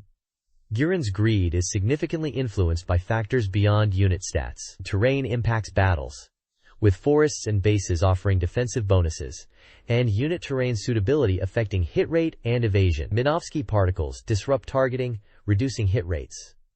Unit status also plays a key role. Defending grants advantages based on equipment, with shields boosting defense and others improving evasion. Fatigue hinders performance, necessitating rest. Finally, attacking unscouted enemies leads to severe penalties. These environmental and unit-specific modifiers add strategic depth to the gameplay, as demonstrated through screenshots of maps, units in various terrains, and combat scenarios. This page dives deep into the combat mechanics of Mobile Suit Gundam. Giren's Greed, specifically detailing how shooting and melee battles are resolved after accounting for environmental and unit corrections discussed previously. It explains that in shooting combat you can use up to 3 weapons, with the chance of using subsequent weapons determined by pilot esprit and shooting skill. Target selection in shooting depends heavily on unit formation, with different rows having varying probabilities of being targeted. The page then outlines the calculations for hit rate, evasion rate, influenced by mobility, and defense rate, boosted by shields, incorporating all prior modifiers, before finally calculating damage based on successful hits and weapon power. Screenshots illustrate mobile suits like the Zaku 2 and Gundam engaged in ranged exchanges. The page then shifts to melee combat, which has its own distinct calculations. Similar to shooting, weapon selection probability is based on pilot stats like esprit and melee skill. However, a key difference is that melee targets are always the enemy unit in the front row, regardless of formation. The calculation for hit rate, evasion, again linked to mobility, and defense, with shields providing a bonus, are also detailed, noting that unlike shooting, Minovsky particles do not affect melee accuracy. The page features screenshots of close-quarters battles between mobile suits, such as the GM and Zaku 2, highlighting beam saber clashes. This detailed breakdown provides crucial insight into maximizing combat effectiveness by understanding these core mechanics. After combat in Mobile Suit Gundam, Giren's Greed, units and pilots undergo crucial status changes. Units gain expressed through combat, with bonuses for destroying enemies based on their type and rank. Successful actions earn merit points, leading to rank promotion and demotion for poor performance. Rank influences a pilot's leadership range. Morale fluctuates, impacting the entire army. Positive actions boost morale, while losses decrease it. High morale is essential for unit effectiveness. Fatigue accumulates, especially under low morale. Unit roles affect fatigue buildup. Managing fatigue through unit rotation and rest is crucial for maintaining a strong fighting force. The next page previews Vampire Savior. the Lord of Vampire, known internationally as Darkstalkers 3, focusing on its unique gameplay systems ahead of its release. Promising an astonishingly accurate port of the arcade experience, the page highlights several core mechanics. It touches on basic controls and introduces the impact damage gauge, a life bar featuring a white section that recovers over time, adding a strategic layer to defense. Key defensive and counter options are explained, including advancing guard, which pushes the opponent back, and guard cancel, allowing players to special cancel out-of-block stun. The chain combo system is detailed, showing how normal attacks can be linked together rapidly, although specific rules vary by character. Finally, it covers options after being knocked down, such as movement wake-up for positional advantage, and pursuit attacks on a downed opponent. Screenshots show gameplay action featuring characters like Dimitri, Morrigan, Jada, and Lilith, illustrating the systems discussed. The next page delves deeper into the battle systems of Darkstalkers 3, explaining the meter mechanics and powerful techniques available. It introduces the special stock gauge, which fills up as you perform or receive attacks, and can accumulate multiple stocks. These stocks are the key to unlocking potent abilities. First, there are Ain's special moves, enhanced versions of standard special attacks, triggered by using a stock and pressing two buttons of the same strength simultaneously. These moves gain increased power or new properties. Second are X special moves, signature super moves unique to each character, requiring one or more stocks to unleash devastating damage or unique effects. The page shows examples like Dimitri's Midnight Bliss or John Talbane's Dragon Cannon. A significant new addition highlighted is the Dark Force system. Activating Dark Force consumes one stock and temporarily transforms the character, granting unique abilities for a limited time, indicated by a gauge on screen. The effects vary wildly between characters, such as creating duplicates or dramatically altering movement and attack properties. Both players can potentially activate Dark Force at the same time, adding strategic depth. Screenshots showcase these powerful moves and transformations in action for characters like Dimitri and John Talbane. The page also provides command lists for these special, X, and Dark Force moves for the featured characters. This page continues exploring Darkstalkers 3, focusing on 4 distinct characters and their unique capabilities. El Zabel is highlighted for his shape-shifting attacks, including the versatile Death Hurricane and the Skull Stinging, which is noted for its speed. His Dark Force ability enhances his normal moves into multi-hitting attacks. Victor is presented as a powerhouse, with devastating special moves like the Thunder Break and various electric-based attacks. His Dark Force offers 2 variations to choose from. Morrigan, known for her limited standard specials, boasts 4 powerful X special moves, like the Shadow Blade, and the ability to cancel certain X moves. Her Astral Vision Dark Force creates a shadow clone that mimics her actions, doubling her offense. Finally, Anakaris is featured with his bizarre, status effect-inducing moves, such as turning opponents into frogs, or reflecting projectiles with spirit. His Dark Force separates his body into 2 parts, allowing for simultaneous attacks from different angles. Screenshots throughout the page showcase these characters executing their signature moves and transformations. This page continues exploring the diverse roster of Darkstalkers 3, highlighting 4 more unique fighters and their combat styles. Felicia, the Catwoman, relies on fast, aggressive rushdown attacks. Her signature move is the Cat Spike, a quick forward dash attack, and the Rolling Buckler, a useful anti-air. Her X special, Dancing Flash, allows for dynamic multi-hits, while her Dark Force, Kitty the Helper, brings in her feline friends for assistance, though missing this attack leaves her vulnerable. Albath, the Merman known internationally as Rikuo, utilizes charge-based specials. His Sonic Wave and Poison Breath can paralyze opponents, and the Water Jail traps them, making him a difficult opponent to approach. The Water Jail also functions as a useful guard cancel. Bishamon, the Possessed Samurai, has a very distinct fighting style. His Hellblade/Oni Kubikari is a unique reversal move effective upon landing or standing up. The Keen is an aerial attack that also functions as an air guard. He can follow up hits with various ghost-related techniques, and his X move, Oni Kubikudaki, delivers significant damage as a follow-up attack. Sasquatch, the powerful Yeti, delivers slow but devastating blows like Big Typhoon and Big Brunch. He excels at controlling space, with projectiles such as Big Freezer and Big Iceburn, the latter of which pierces through other projectiles and is guard cancelable. His Dark Force, Big Regista, provides enhanced offensive pressure. Screenshots accompany each character's profile, showcasing their special moves in action. This page continues the look at the fighters in Darkstalkers 3, showcasing 4 more distinct combatants. First up is Shishenko, known as Leilai in Japan. She's adept at zoning with projectiles, reflecting them back, and utilizing tricky attacks. Her Tenraiha is highlighted as a powerful move that cannot be blocked while crouching. Next is Jeddah, the final boss. His special moves include Dio equals Sega, a projectile that remains on screen, and unblockable attacks like Nero equals Fatika, and Finale equals Raso, making his offense very difficult to defend against. His Dark Force allows for free flight around the screen. Following is Lilith, a character whose moveset is noted as being similar to Morrigan's. She possesses anti-air techniques like Shining Blade, and projectile attacks such as Soul Flash. Her Gloomy Puppet Show is a unique move that makes the opponent dance, leaving them open to damage. Finally, QB is featured. Her core attacks include C greater than R and the projectile QJ, which is described as unblockable. Her X move plus B is a visually striking multi-hit attack that deals significant damage and can be performed in the air. Like Jahida, her Dark Force allows her to fly freely across the stage. Screenshots throughout the page demonstrate these characters executing their signature special and X moves, offering a visual guide to their capabilities. Darkstalkers 3 introduces 4 more fighters: Baby Bonnyhood, Boletta, Donovan Bane, Huitzil, Phobos, and Pyron. Baby Bonnyhood uses projectiles and traps, while Donovan Bane utilizes sword attacks and zoning with Killshred. Huitzil, a defensive robot, relies on projectiles and the final Guardian X for powerful attacks. Pyron, a cosmic being, uses fast projectiles and space control with Cosmo Disruption X. Each character's Dark Force enhances their abilities, like Baby Bonnyhood's Missile Barrage or Pyron's mirrored attacks. Screenshots highlight their signature moves and Dark Force transformations, showcasing the game's diverse fighting styles.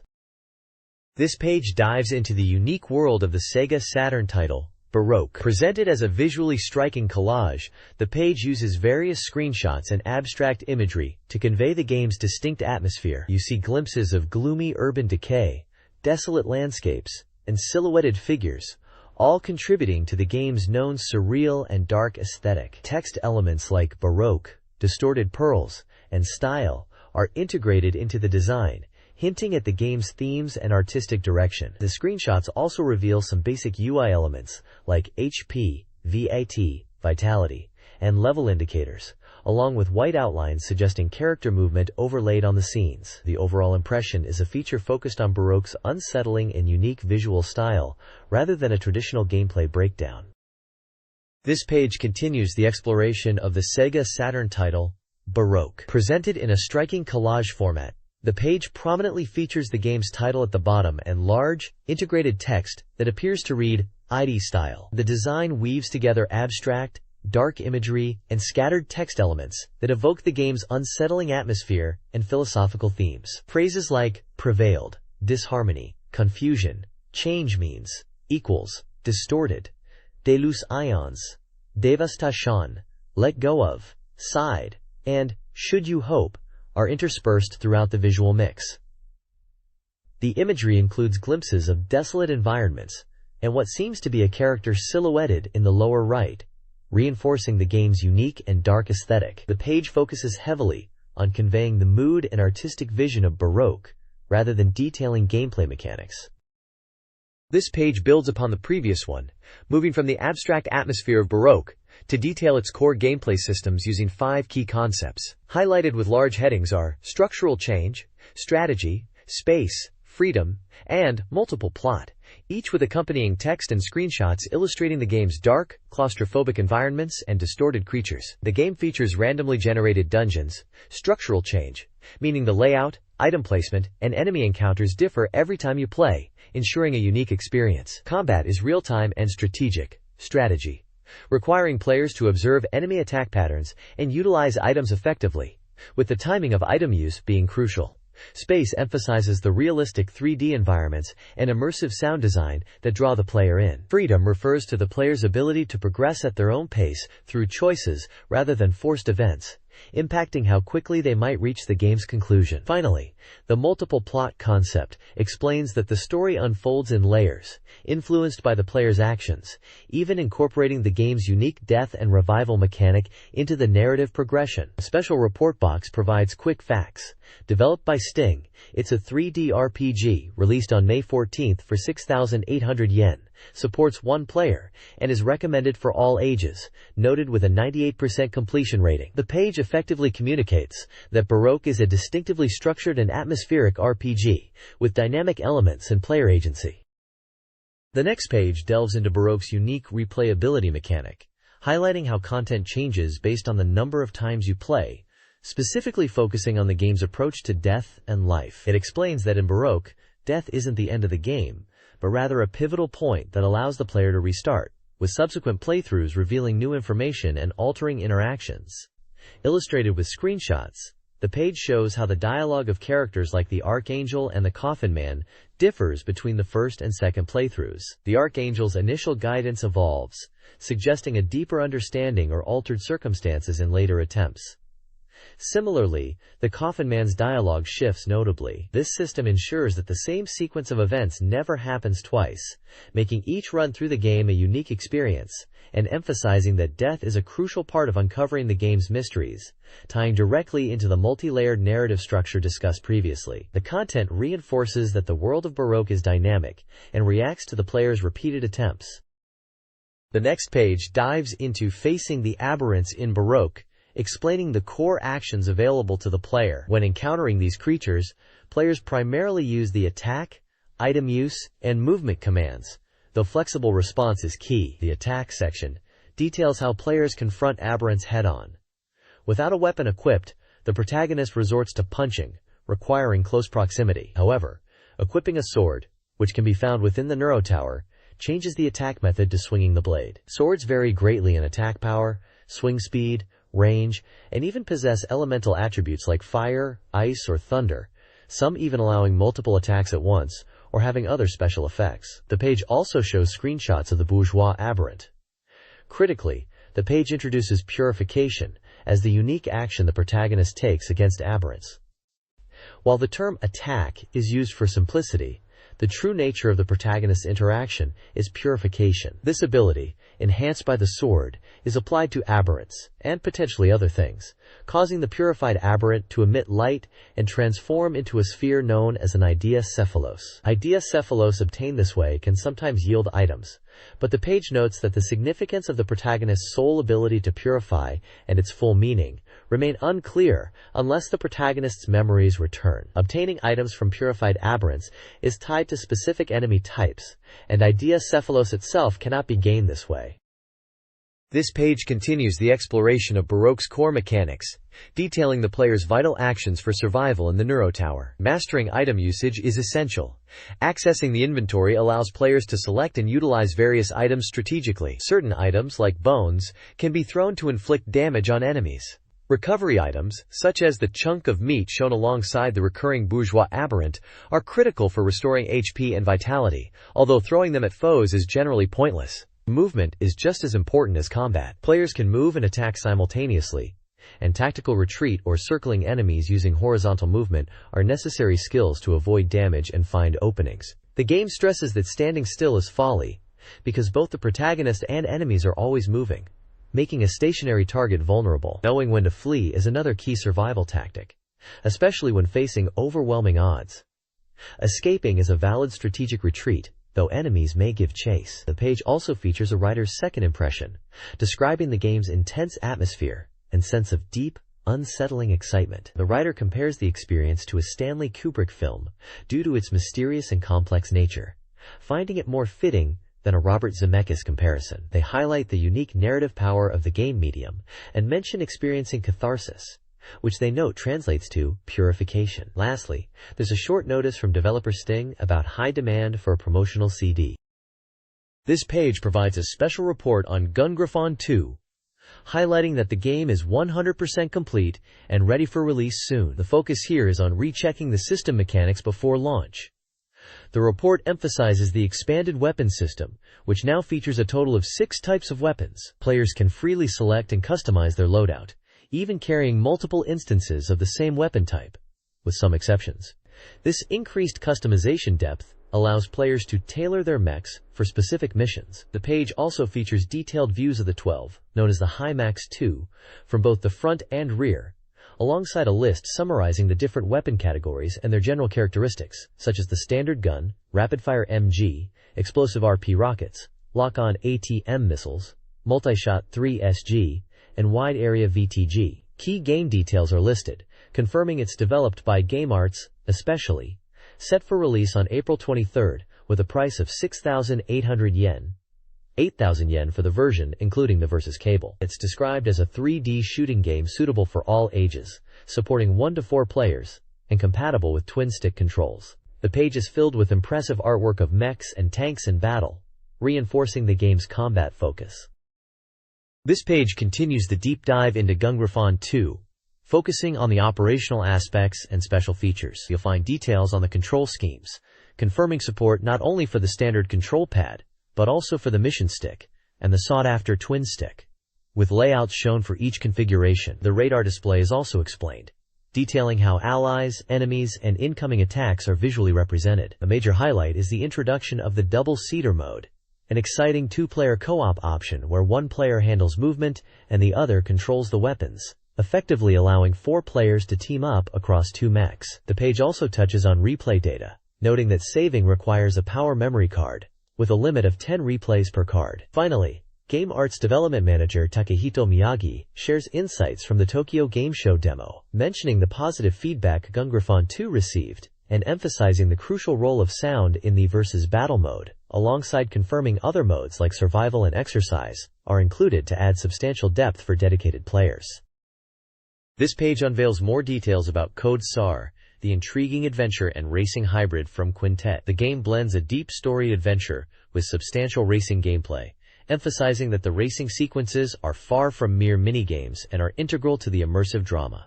With the game reported to be 95% complete and scheduled for a May 1998 release, the focus here is on revealing the game's event structure and introducing key figures. 3 significant rivals are highlighted. Akira Terada, a character who appears unexpectedly to offer advice and holds a secret. Katsuya Izumi, a ruthless, villainous racer known for causing accidents. And Kuji Matsuo, the leader of the outsider team who, despite a rough exterior, is skilled at customizing parts and is generally good-natured. The page hints at the protagonist's interactions with these rivals and female characters, showcasing screenshots that depict character dialogue scenes and dynamic racing segments. This Adventure Plus racing title is designed for a single player and is recommended for all ages.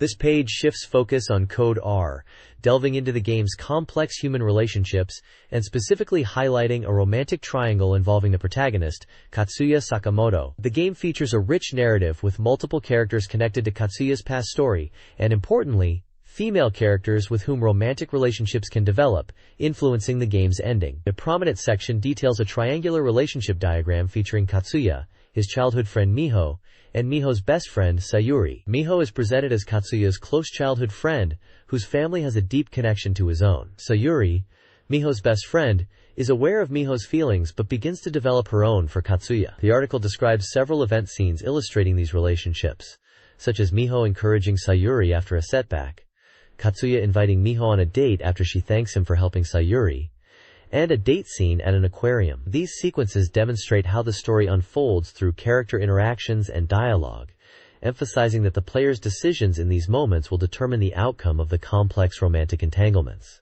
The page underscores that the direction the relationships take is entirely dependent on the choices made by the player.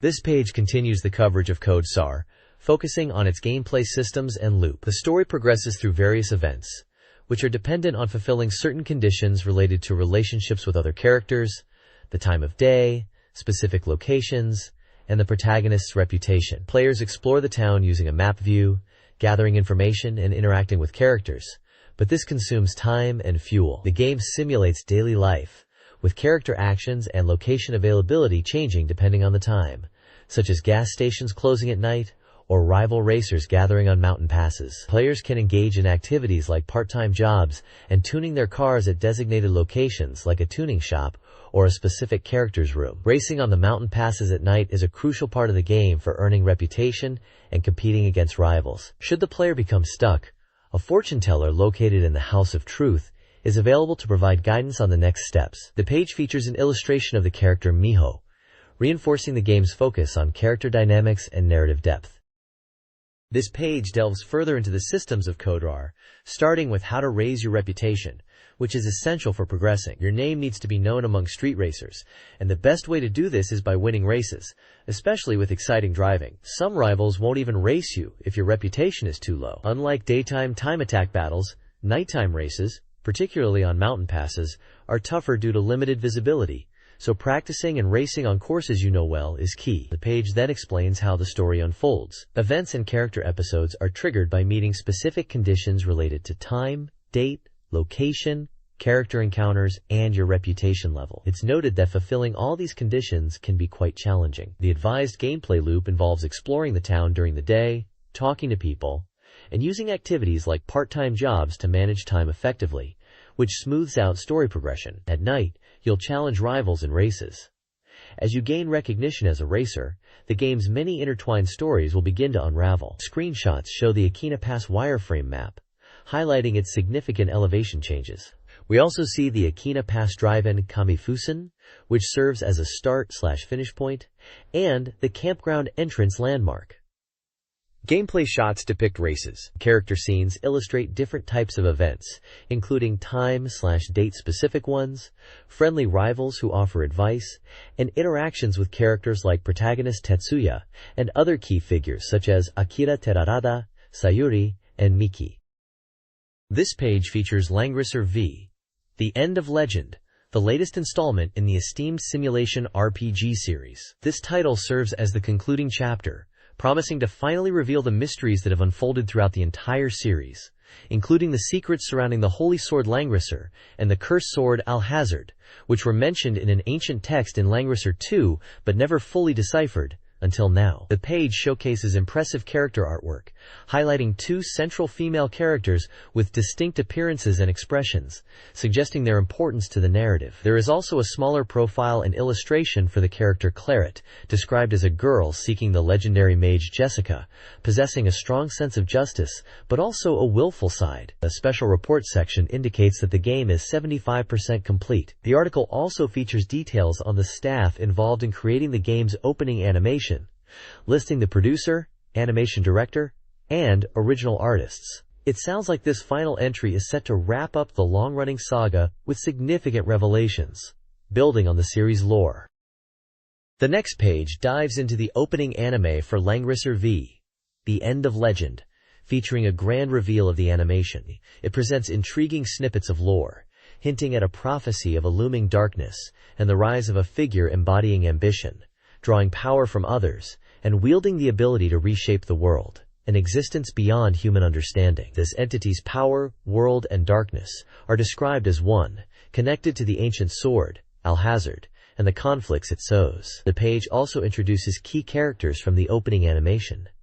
Brenda, leader of a mercenary group, is portrayed as responsible and caring, but with a mysterious side. Sigma, a synthetic human created by Gizelov, is noted for his limited knowledge of the world and weak self-awareness. Lambda, another synthetic human created through experiments to increase magic capacity, possesses extensive knowledge but lacks emotion, giving a cold impression. Finally, Reinforce, Gizelov's subordinate and master of the Federation Kingdom's magic research facility, is a formidable strategist targeting synthetic humans for his schemes.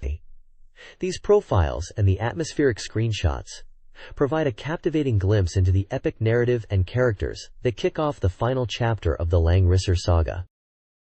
This article reviews Neon Genesis Evangelion, Girlfriend of Steel, Iron Maiden, on the Saturn, released after the anime and theatrical films. It explores the game's unique approach as a love story, a departure from the main series, leading to mixed user reactions. The article mentions comments from director Hashimoto and notes subtle character variations compared to the anime. The cover art symbolizes Shinji and Mana's relationship, highlighting their unfulfilled connection. The game emphasizes story over traditional gameplay, leading to debate. The developers prioritize narrative flow over flag setting. The review suggests the game's exploration elements enhance the story and advises paying attention to the dialogue. Screenshots of characters and Evangelions showcase the game's visual style. The article is on page 76. This page continues the special feature on Neon Genesis Evangelion, Girlfriend of Steel for the Saturn, focusing on the challenges of creating this side story and behind-the-scenes anecdotes. The article discusses the difficulty of depicting the drama while adhering to the established continuity of the TV anime, particularly how introducing a new character like Mana Kirishima and her potential relationship with Shinji had to navigate the original series' narrative constraints. It delves into insights from the voice recording sessions, highlighting the value of actors interacting together rather than recording separately, and how this can impact the performance's nuance. An interesting episode is recounted about differing interpretations between actors and the director on a character's reaction during a scene, specifically mentioning Shinji's state after the N2 mine explosion. The casting of Mana is also touched upon, with a surprising note about her voice actor being unexpectedly famous. Screenshots show characters like Gendo, Asuka, Rei, Misato, Kaji, and Shinji, along with scenes from the game, illustrating the points about character depiction and specific events. This page continues the deep dive into Neon Genesis Evangelion, Girlfriend of Steel, shifting focus to the game's multiple conclusions and lingering questions. It highlights that the game features 3 distinct endings, each representing a different thematic outcome: one of self-reliance, one of resignation, and one of dependence on others. The article quotes Mr. Hashimoto, suggesting this structure provides answers to the frequently emphasized idea in the series of thinking for yourself and acting accordingly. Further exploration delves into the aftermath of the game's events, particularly the fate of the mobile weapons and the organization behind them. Despite the destruction of the mechs resolving the immediate conflict, the article raises intriguing questions about what happened to their creators and the potential for mass production, especially given the mech's power comparable to Evangelion's. The discussion also touches upon Musashi Lee Strauss and Keita, the pilots crucial to understanding Mana's past, noting their surprisingly limited role in the final game compared to earlier plans. A fascinating tidbit is shared, hinting that Musashi was the boy Mana met in Shinjuku Kabukicho, a detail that adds another layer to their connection. Screenshots show scenes from the game, including Shinji facing a choice with options related to Asuka, Mana, and Kaji, and images of the unique mobile weapons featured in this side story. This article explores Neon Genesis Evangelion, Girlfriend of Steel, and its focus on the character Mana Kirishima, presenting the game as a parallel world narrative. Mana, existing solely within this game, embodies a unique innocence stemming from her limited reality. The text suggests that the core themes of Evangelion, including inevitable change and separation, are still present. It muses on the potential for Shinji and Mana to meet again in a hypothetical future. The article emphasizes the game as an if story, offering a romantic depiction of young characters. It highlights the game's appeal as an alternative perspective on Evangelion, quoting Mr. Fujisawa, who positions it as another story, distinct from the main series conclusions. The text encourages readers to experience this version on the Saturn, citing the enjoyable aspects of its unexpected character interactions and playful elements. Accompanying screenshots showcase various scenes from the game. Neon Genesis Evangelion, Second Impression for SEGA Saturn, released in 1997, is an adventure game set around episodes 14 to 15 of the anime. The game introduces Mayumi Yamagishi, a new, quiet girl who transfers into Shinji's class and eventually joins the Earth Defense Band. Her character and story are central to the game, with a hinted connection to a new angel. The gameplay features branching narratives based on player choices, influencing relationships with Rei, Asuka, and Mayumi. Combat utilizes a timing-based system, where players issue commands for attacks and defense, managing a timing gauge to succeed in battles with Evangelion's fighting angels. The game employs book processing for battles, combining polygonal EVA models with hand-drawn backgrounds for visual flair. This page presents a special feature focusing on 2 different Neon Genesis Evangelion games available on the SEGA Saturn. The first title discussed is the original Neon Genesis Evangelion game, released in February 1997. This adventure game puts players in the shoes of Shinji after he loses his memory following an angel attack. The story follows his journey to overcome this amnesia and get back into his Evangelion. The game features 3 distinct scenarios with branching paths and includes original anime sequences not seen in the television series. Combat utilizes a unique real-time slot system, where player inputs for attack or defense, determined by speed and timing, dictate the outcome and damage dealt in battles against the angels. The second game highlighted is the Neon Genesis Evangelion digital card library, released in September 1997. This is essentially a database software where players collect digital cards featuring memorable scenes and characters from the anime series. Cards are unlocked by clearing various included minigames, such as timing-based challenges and quizzes about the series. Players can then view and organize their collected cards, allowing fans to relive iconic moments from the show. The minigames are described as varied and entertaining, offering replayability as card acquisition is random.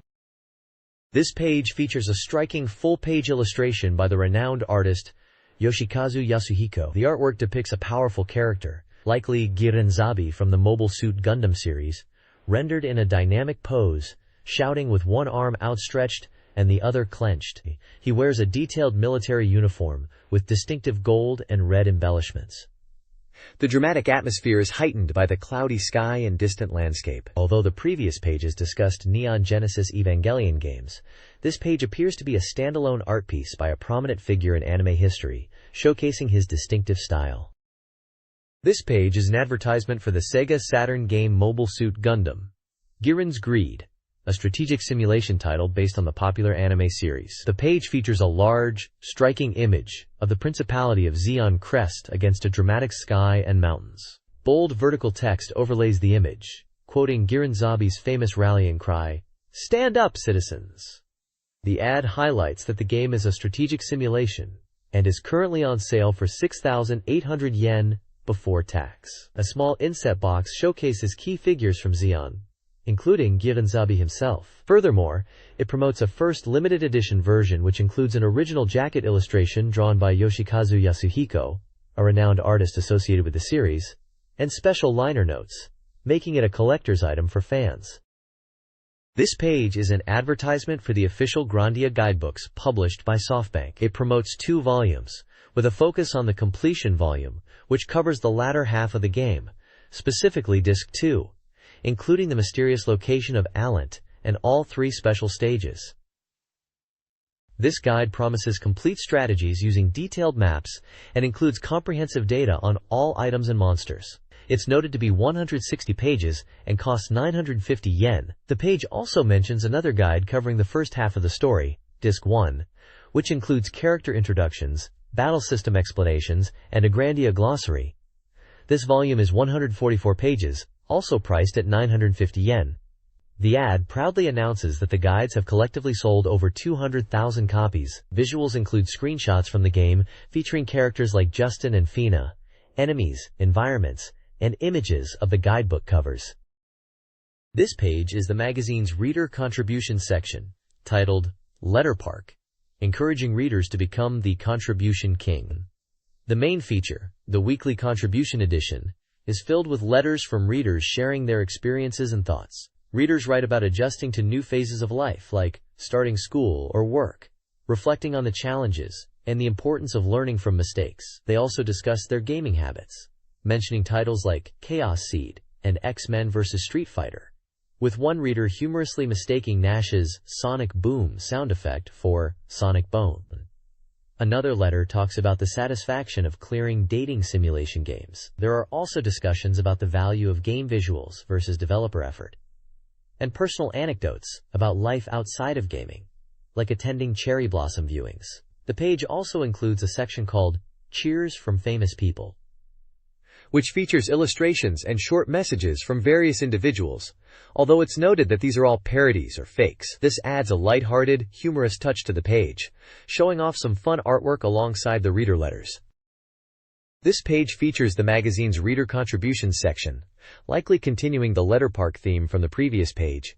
Here under the title, Love, Do You Love Me?, readers pour out their passion for various aspects of the Sega Saturn experience. One letter expresses deep admiration for a character in Fighting Vipers, describing their skill and impact. Another reader writes about acquiring games like Death Crimson and the elusive Aerosmith, reflecting on their purchases.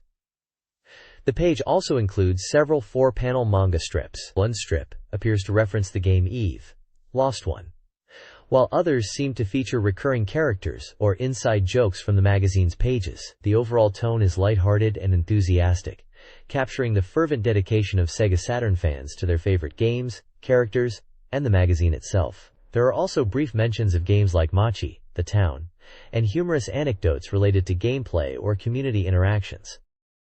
The next page dives into the Reader Contributions section, featuring several themed corners. The main one, titled, I Hate Things Like This, is where readers share humorous or frustrating game-related pet peeves. Contributions mention things like wanting better sequels, undesirable volunteer quests, possibly referencing RPG quest structures, frustrations with game design exemplified by police knots, and parody ideas like strange ranger variations or bizarre food items being game elements.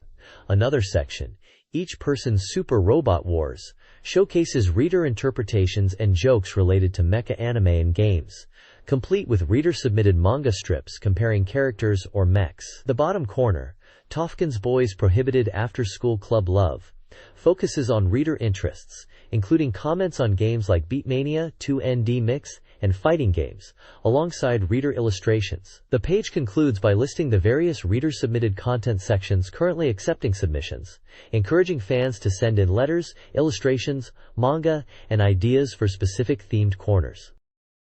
This page features the Pair Gallery, showcasing reader artwork submissions. This week's main theme is the action game Burning Rangers, with fans submitting illustrations and comments related to the game and its characters. You can see various takes on the Rangers and other elements from the game submitted from across Japan. The page also includes the information section detailing how readers can submit their own art and letters, outlining the rules, such as using black ink on white paper, and explaining the point system where published contributors earn points that can be exchanged for prizes like SEGA Saturn software. A mailing address for submissions is also provided here. Looking ahead, the page previews the theme for the next issue's gallery, titled Beware of Fire, featuring an illustration of a character from Sakura Wars.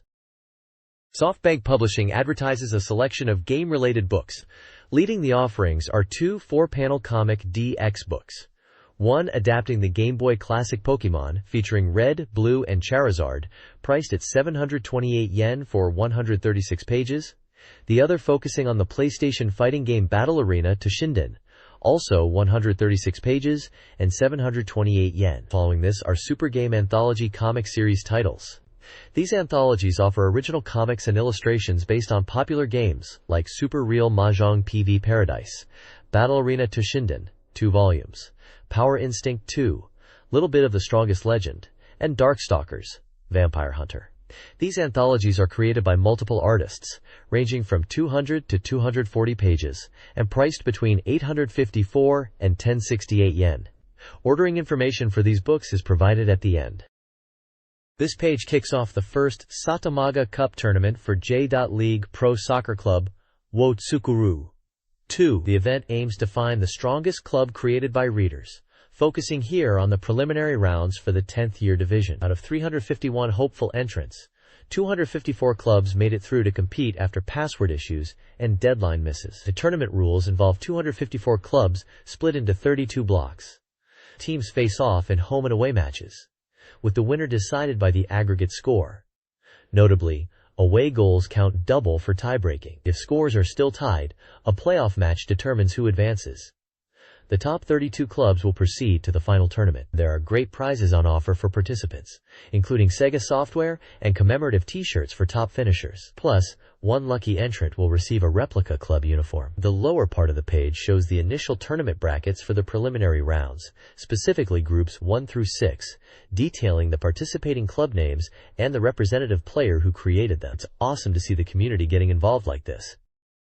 This page continues showcasing the preliminary round brackets for the Satamaga Cup tournament in J.League Pro Soccer Club, Wotsukuru 2. It details groups 7 through 18 of the 10th year division competition. Each bracket clearly lists the participating clubs and the names of the readers who created and represent them, showing how the competition is structured as teams face off to advance. This visual layout gives a clear picture of the tournament's progression through these stages, as more clubs compete for a spot in the final rounds.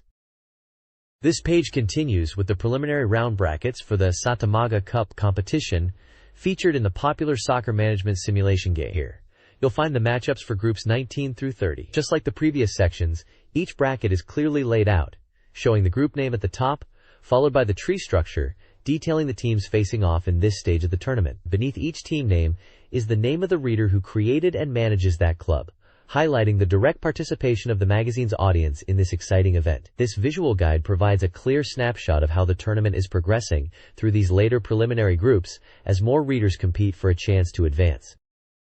This page continues the coverage of the SATURN Cup, featuring the final preliminary round brackets for groups 31 and 32 in the simulation game tournament. Following this, there's a review of the preliminary rounds overall, noting that the winning clubs predominantly utilize zone press or counter tactics, reflecting the popular meta of the time in Let's Make a Soccer Team 2.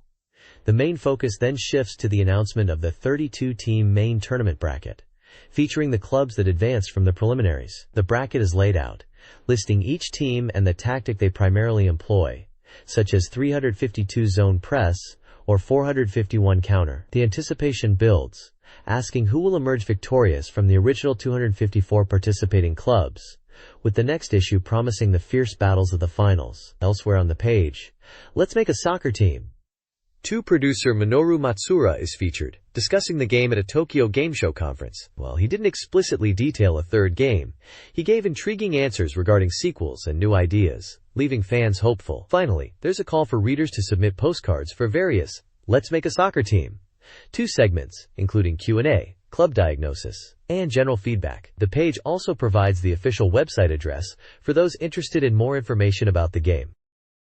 This page reviews various games and personal experiences. Kurokawa Fumio's Software I'm Curious About highlights Tenchu Stealth Assassins, noting its publisher SME's unexpected foray into games and the use of motion capture with Shokosugi. The author also discusses The Neverhood, praising its challenging gameplay and impressive clay model creation, with DreamWorks Interactive's involvement adding interest. The author prefers these unique titles over the abundance of mainstream games. Hona Yoshitada's Ikebukuro Sara's Virtua Crash recounts a Virtua Fighter 2 event on Windows 95, which suffered from severe lag. The author felt the online experience was disappointing.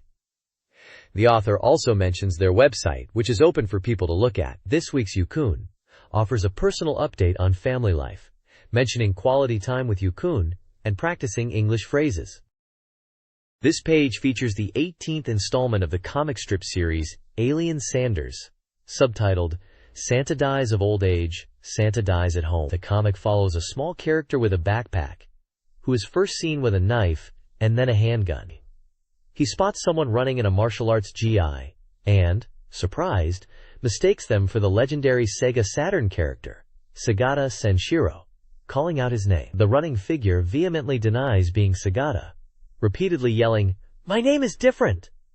and shouting fragments like, Utenshiro and Search or Shiro ga, confusingly. The small character becomes increasingly bewildered as the other person continues to shout about Shiro, with even 2 dogs appearing, seemingly confused by the situation.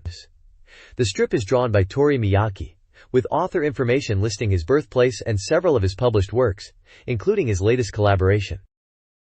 This page delves into the lore of Gungriffon 2, continuing the series on the game's world history. This installment focuses on the organization and composition of the Japan Foreign Legion, a key military force within the game's universe.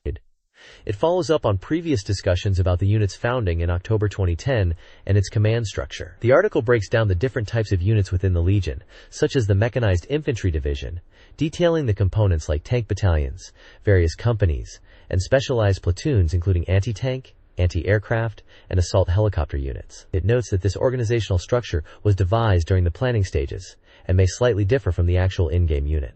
There's also a column from the Gungriffon 2 staff discussing the book Hostile Waters, which seems to be an influence or related theme to the game's content. The column highlights the characteristics of submarines and the strategic implications of their use. This page provides a detailed introduction to the Jagd Panther HIMAX 2 unit featured in Gungriffon 2. Developed by Porsche and Kruppmack, based on a 2009 concept, this high-mobility armed combat system underwent significant redesigns to achieve its final form, featuring a lightweight carbon fiber structure and a narrow profile for reduced resistance. It utilizes a dual power system with a gas turbine engine driving electric actuators for limb movement and a jump capability for 3D mobility, enhanced with infrared suppression. The Jagdpanther is armed with a fixed Gatling gun turret and wing hardpoints, capable of carrying weapon pods like 30mm Gatlings, rockets, and Take-25 strike launchers. Deployment began in March 2015 with a German airborne brigade, where the unit is known as the Fallschirm Jagdpanther. A staff column delves into the gameplay experience, highlighting the new online versus mode as particularly engaging. Staff describe the feeling of being a HIMAX pilot, the tension of encountering enemies, and the strategic importance of the side change mechanic. They recount testing the unit against tanks, initially underestimating the HIMAX 2's capabilities. The page also includes a section for fan mail and announcements, featuring a photo of a staff member and mentioning a prize giveaway of HIMAX jackets for submissions. This page is an advertisement for Satamaga MOOC Volume 1, Cyberbots Full Metal Madness, a strategy guide for the Sega Saturn fighting game. It prominently features the game's title logo and several dynamic illustrations of mechs from the game. The book is described as an unprecedented strategy MOOC created by the Sega Saturn Magazine editorial department, with contributions from a 2D fighting game expert writer who spent over 3 months on the project. It offers complete coverage of both player versus player and player versus CPU battles, with extensive data. A key highlight is its detailed breakdown of amazing combos, covering everything from basic techniques to advanced maneuvers. A must-see for fans, the MOOC is packed with newly drawn illustrations by Capcom staff and treasured, behind-the-scenes materials. It is presented in a 5 format, contains 160 pages, and is priced at 1,500 yen. The advertisement declares that the book is now on sale. This page is the SEGA Saturn Software Databank, a comprehensive list of games released from late 1994 to early 1998, featuring reader and magazine review scores, along with other data points.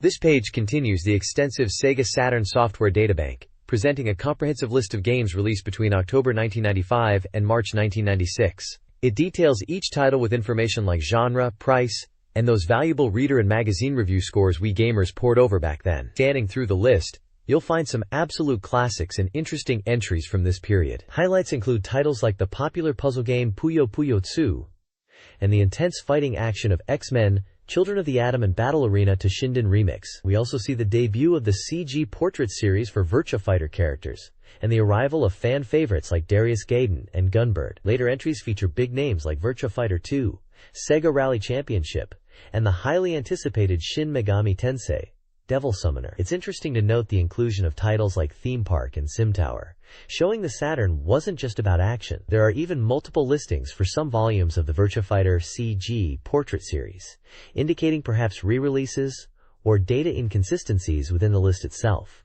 Overall, it's a detailed look at the diverse software lineup hitting the Saturn during this exciting time. This page presents a comprehensive software database for Sega Saturn games, listing releases chronologically by number. It provides key details for each title, including the release date, full Japanese title, manufacturer, price, genre, and importantly, 2 different score ratings, one from magazine readers and another from the magazine's own reviewers. It also includes notes on peripheral compatibility, indicating which games support items like the mouse, analog controller, or multi-controller adapter. This table covers games released primarily in May, June, and early July of 1996. Featuring a wide variety of genres, from action and shooters like Gungrafon and Wipeout, to RPGs, simulations, fighting games like the King of Fighters 95 and Virtua Fighter Kids, and unique Japanese titles. That acts as a quick reference guide for readers interested in game specifics and critical reception, offering a comparison between public and professional opinion. This page continues the comprehensive software database, covering Sega Saturn game releases from August through November of 1996. It follows the same format as the previous page, listing each title with its release date, developer, price, genre, and, crucially, scores from both readers and the magazine staff, alongside notes on peripheral compatibility. This period saw the release of many significant titles that define the Saturn's library, including fan favorites like Panzer Dragoon Zwei, the arcade hit Virtual On, Cyber Troopers, the debut of the iconic Sakura Wars, the competitive Street Fighter Alpha 2, the acclaimed brawler Guardian Heroes, and the classic racer Sega Rally Championship. Championship. The scores provide an interesting snapshot of how these games were perceived upon release by both the public and reviewers, while the compatibility notes offer helpful guidance for players looking to enhance their gaming experience with specific peripherals. The page serves as a vital reference for cataloging the diverse range of games released during this busy period for the Saturn. This page continues the extensive SEGA Saturn software database, listing games released from late 1996 into early 1997. It maintains the same detailed format, providing the release date, title, developer, price, genre, reader and magazine scores, and peripheral compatibility notes for each entry. Featured games in this section include popular titles such as Tomb Raider, Mega Man 8, Quake, NHL Powerplay 96, alongside major releases like Virtual On, Cyber Troopers, Sakura Wars, Guardian Heroes, and Daytona USA Circuit Edition. This database serves as an excellent resource for tracking the console's diverse library and understanding how these games were received by players and critics upon release. This page continues the comprehensive SEGA Saturn software database, picking up in late March and running through June of 1997. Just like the previous section, it meticulously details each release, giving us the rundown on the title, developer, price, genre, and crucial reader and magazine review scores. You'll find a fantastic array of games listed here, showcasing the Saturn's diverse library during this period. Highlights include excellent arcade ports like Metal Slug, Cyberbots, Full Metal Madness, Galactic Attack, Three Dirty Dwarves, Skullfang, Game Tengoku, Macross, Do You Remember Love?, Salamander Deluxe Pack Plus, Saturn Bomberman, and Sega Rally Championship. We also see major Japanese hits like Sakura Wars, Angelique Special 2, Mobile Suit Gundam Side Story 2, Neon Genesis, Evangelion Second Impression, and Sentimental Graffiti. The list features popular Western titles making their way to the console, such as Worms, Myst, Amok, and Civilization 2, alongside classics like Uncharted Waters 2, New Horizons, Puzzle Bobble 3, Sonic Jam, and D. Beyond the big names, the database covers everything from simulations and sports titles like YLA Country Club and Aksha Golf, to unique Japanese genres like mahjong and adventure games. The scores give a clear picture of how both critics and players felt about these releases, and the compatibility notes are essential for knowing which peripherals, like the mouse, multi-controller, RAM cartridge, or racing wheel, will enhance the experience. It's a treasure trove of information for anyone looking to dive deep into the Saturn's incredible catalog from this vibrant time. This page continues the extensive database of SEGA Saturn software releases, focusing on the busy summer and early fall months of 1997, spanning from July through September. Just like the previous sections, it meticulously logs each game, providing the release date, title, publisher, price, genre, and the vital reader and magazine review scores. This period is particularly significant, as it includes some of the most revered titles in the Saturn's library. Featured prominently are monumental RPGs, like the unforgettable Panzer Dragoon Saga, listed as a Giselle Panzer Dragoon RPG, the beloved Grandia, and the continuation of the tactical masterpiece Shining Force 2I, with its first two scenarios listed here. The highly anticipated sequel, Sakura Wars 2, also makes its debut, a defining release for the console in Japan.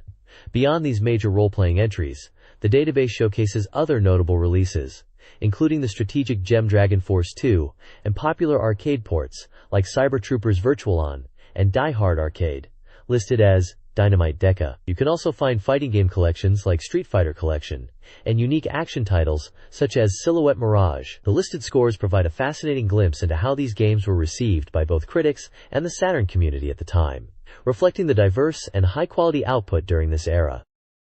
This page continues the extensive database of SEGA Saturn software releases, covering the packed final quarter of 1997, specifically October, November, and December. The familiar format is here, listing release dates, titles, publishers, prices, genres, and the critical reader and magazine review scores. This period was a goldmine for Saturn owners, featuring a host of highly anticipated titles. We see the fighting game classic Dead or Alive make its appearance, along with the critically acclaimed RPGs Devil Summoner, Soul Hackers, and Vandal Hearts. The arcade fighter X-Men vs. Street Fighter is listed, including both the standard and the essential 4 MB RAM cartridge versions, a must-have for serious fight fans. Action titles like Sonic SAR and Cotton 2 hit the system, alongside strategic gems like Warcraft 2, the Dark Saga, and the start of the epic Shining Force 2i trilogy with Scenario 1. Beloved Japanese RPGs such as Atelier Marie and Princess Crown also feature prominently. The survival horror landmark Resident Evil is listed, bringing its chilling atmosphere to the Saturn. The scores provided offer a great snapshot of how these diverse titles were received by both the magazine and its readers during this vibrant time for the console.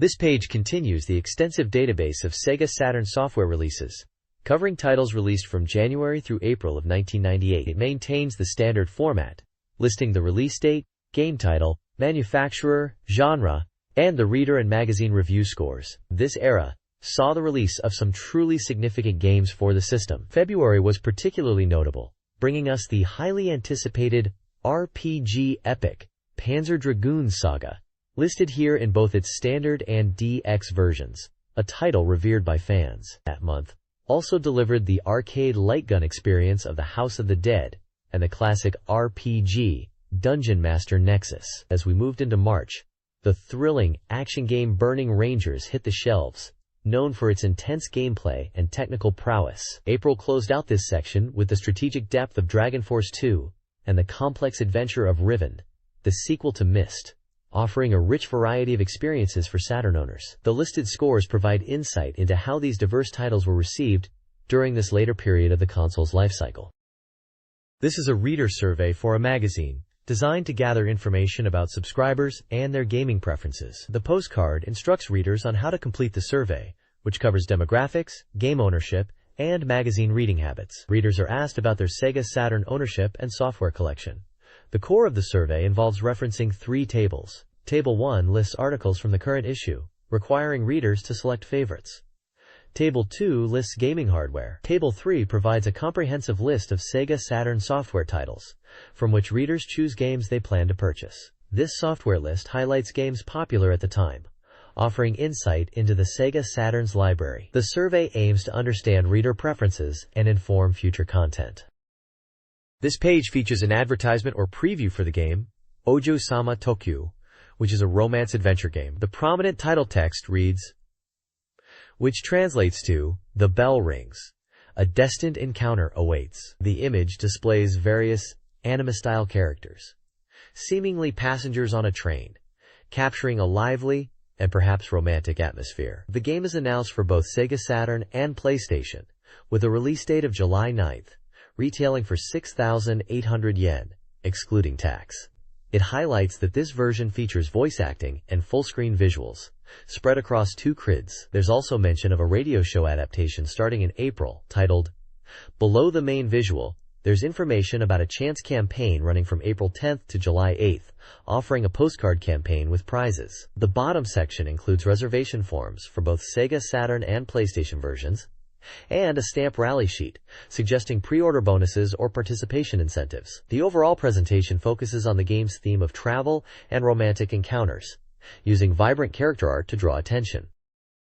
This page showcases official strategy guides for 2 classic Sega Saturn simulation titles developed by Sega, Let's Make a Pro Baseball Team, and Let's Make a J.League Pro Soccer Club 2. The guide for Let's Make a Pro Baseball Team is presented as the Ike Edition official guide. It boasts comprehensive player data, including current players and returning legends, OB/revival players, essential for dominating the league. It promises to teach you the secrets to achieving a winning percentage and master team-building techniques, along with strategy advice and scouting reports. The guide highlights player analysis pages with ability data, emphasizing that this is key for scouting and getting the upper hand. For Let's Make a J.League Pro Soccer Club 2, the guide is the Complete Data Edition. It claims to have complete data with full player ability stats in full color. It includes strategy articles, conditions for special events, and developer interviews. Player rankings from SS to H are covered, with top S and A ranked players clearly highlighted. The guide is packed with details on player data, covering position and traits, along with information on facilities, training, and sponsors, crucial for managing your club effectively. Both guides are published by SoftBank, promising in-depth information straight from the source to help players conquer these complex simulation games. This page is all about the beloved classic, Sakura Wars 2, Thou Shalt Not Die. It's not a review or gameplay breakdown, but rather a showcase of essential companion material for fans and players, diving deep into the world of the Imperial Combat Review. Featured prominently are promotions for 2 official books. First up is the Thorough Strategy Guide, designed to help players navigate the game's complex events and strategic battles. It promises comprehensive data and insights for mastering the gameplay, focusing on how to get the most out of the Flower Division members and the game's systems. Secondly, there's the Setting Material Collection.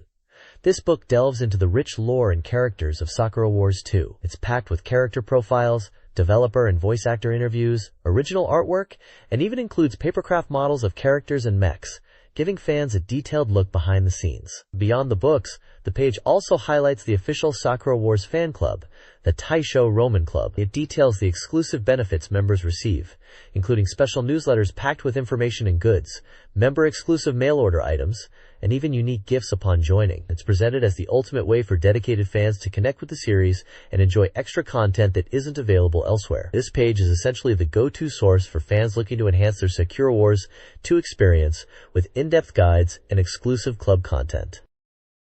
This page is the 5th volume of the Deluxe Super Robot Laboratory feature, and the big news is the imminent arrival of Super Robot Wars F final chapter on the Sega Saturn. The excitement is palpable as the April 23rd release date approaches, marking the moment when players can finally take control of their favorite mechs in the epic conclusion. To celebrate and perhaps draw in some newcomers, Banpresto is generously giving away copies of Super Robot Wars F, the preceding game, to 5 lucky readers. It's the perfect way for those curious about the upcoming final chapter to catch up and fully appreciate the continuation of the story and gameplay. Beyond the main event, there's an interesting section dedicated to Laserdiscs, specifically highlighting Mobile Suit Gundam ZZ, detailing its place in the timeline after Zeta Gundam, and introducing its protagonist, Judao Ashita, and the transforming ZZ Gundam. There's also a spotlight on the Super Robot Illustrated Report Book, which serves as a fantastic resource for fans, compiling information, visuals, and background details on the many classic robot anime series that populate the Super Robot Wars universe, from Tetsujin 28, Go to the King of Braves, Gao Gaigar, Mazinger, Gundam, and Evangelion. Finally, the page features a humorous segment with a quote from Judao Ashita, offering a lighthearted observation on trust. It wraps up with a call for readers to send in their postcards and illustrations, keeping the community connection strong as they await the big release. This page is dedicated to Passion Langrisser Volume 2, offering updates and answering fan questions about Langrisser vs. It covers details about the game's scenario structure, confirming it includes multiple heroines like Ramda, Claret, and Brenda, and that fan-favorite Jessica will not be playable this time. The game is expected to have 30 scenarios, with branching endings tied to heroine relationships, but no major story path splits until the end. They also tease the Versus Sword having a built-in small magic cannon usable later in the game. There's a short, humorous aside about a bizarre FF battle anecdote involving someone named Takata. The results of the Langrisser scenario contest are announced, with winners receiving various Langrisser goods, like phone cards and mousepads. The contest highlighted creative ideas from fans, and they hint at a future contest focused on character and game ideas. Finally, there's a section promoting the Mesa Can Network with Tomoko Kawakami Radio Show, thanking listeners who attended the Tokyo Game Show, public recording, and encouraging more fan postcards. Broadcast details are included. The page wraps up with a call for readers to send in postcards with illustrations, messages, or predictions for Langrisser V. This page acts as a guide to the latest and upcoming SEGA Saturn software releases. Prominently featured are 3 anime-style characters, likely from one of the games highlighted within. The page is split into 2 main sections: New Release Title and Coming Soon. The new releases covered include Bat Gainers, The Revived Heroes, and RPG, which also mentions an Awakening chapter, Gainers Rebirth. Game Basic for Sega Saturn, a programming tool. Lupin 2-1, The Sage of the Pyramid, an adventure game based on the famous thief. And Cross Detective Story, 7 Tangled Labyrinths, a detective adventure.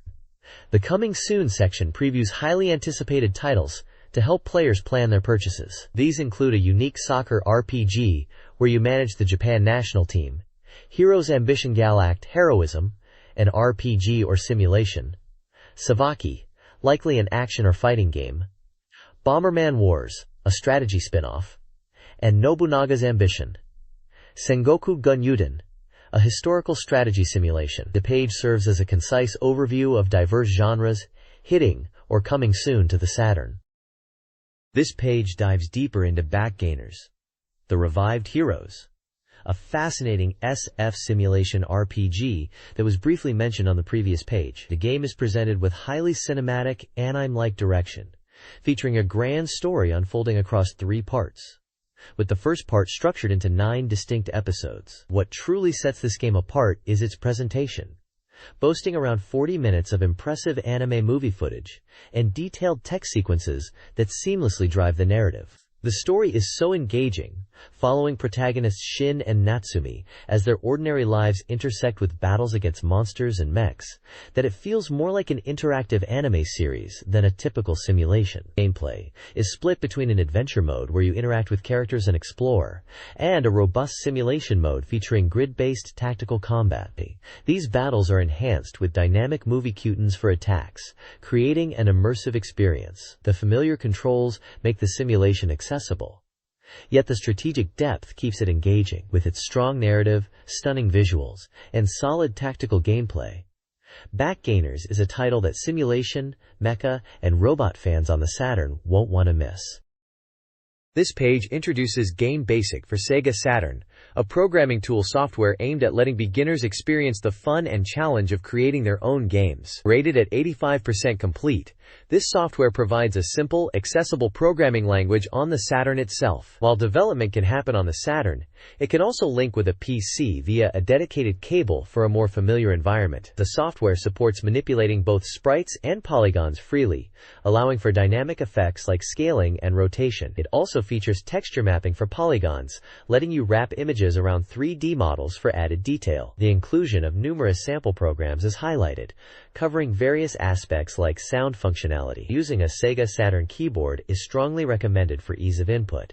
To demonstrate its capabilities, the article's writer created a simple 3-dog racing game. They show screens from this example, including the title screen, the race progress display, and the win-lose results. This simple game, made with basic commands, showcases how users can quickly get started and see tangible results, moving from simple text displays to graphics and interactive elements. It encourages users to experiment with sprites, polygons, and graphics themselves.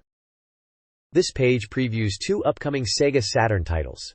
First up is Lupin III, The Sage of the Pyramid, a 3D action game featuring the iconic Master Thief. Scheduled for a July release at 5,800 yen, this game puts players in control of Lupin as he navigates a mysterious reverse pyramid, filled with traps and pursuers like Inspector Zenigata. The game boasts dynamic anime-style action rendered in polygons, complete with an original story and voice acting by the familiar cast.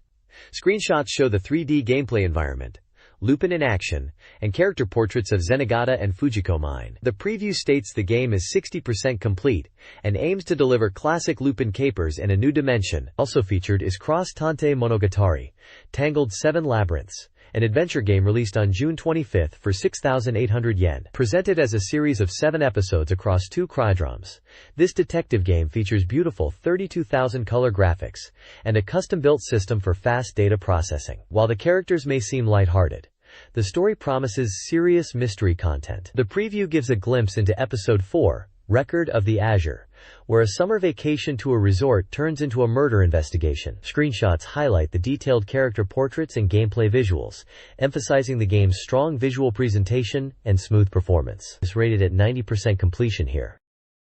This page is dedicated to a promising new SEGA Saturn title. Let's become the coach of the Japanese national team. This unique collaboration between SEGA and Enix is billed as a soccer RPG, aiming to blend sports simulation with role-playing elements. The preview introduces the game's premise. Players step into the shoes of a former national team player who takes on the challenge of coaching Japan to victory in the International World Cup. The story begins with the selection process for the national team coach, highlighting the game's narrative focus with screenshots of opening cutscenes. Key gameplay and story elements are detailed, including challenging matches against a rival coach, Tsunazawa, who was the protagonist's competitor since their playing days. The game also features a trial world tour against various international teams, with match results impacting the coach's evaluation and contract status. A particularly interesting feature allows players to potentially select their own son, who grows up and becomes a player for the national squad, adding a personal dimension to team management. The page includes screenshots showing the game's isometric cutscene visuals, a match view, and a tactical menu for scheduling games. It notes the game is 80% complete and scheduled for a June release, with the price yet to be announced. This sports RPG concept is presented as a fresh take on the genre, promising a different kind of engaging experience. Let's become the coach of the Japanese national team. For SEGA Saturn, the player takes on the role of coach, managing not only tactics, but also contracts and association relations. The game begins with the protagonist's selection over a rival. Success depends on a 2-year contract, subject to annual review and termination based on performance. Achievement unlocks contract renewal or foreign coaching opportunities. The coach is evaluated across 5 key areas, with player negotiations influencing rewards, facilities, and friendlies. A unique scouting system allows the acquisition of star players with exceptional abilities, who can potentially follow the coach to other national teams. Adding an RPG element, an item shopping system lets players purchase items, including suits, which improve player and coach stats, such as negotiation skills, enhancing strategic gameplay beyond typical training methods. The next page features the Game Adventurer Training School, developed by Microcabin and released in April 1998. It's an RPG, or simulation game, set in a fantasy world centered around a school dedicated to training girls to become adventurers and heroes. The page showcases a large group of the game's many female characters, in a vibrant anime style, emphasizing the title, which highlights the school as a place for cultivating skill and courage. Smaller screenshots display the game's pixel art visuals, suggesting gameplay involves navigating environments and interacting with characters. The narrative follows the students through a 3-year curriculum, culminating in a practical training period, where they take on quests, starting small and aiming for greater challenges to achieve true heroism. The game features character designs and animation direction by Madoka Yamada, known for their work in the field. Adventurer Training School, Gal Act Heroism, features Ayame, a skilled samurai, forced into a party with Ruria, a magical elf, and Priscilla, a fairy lookout.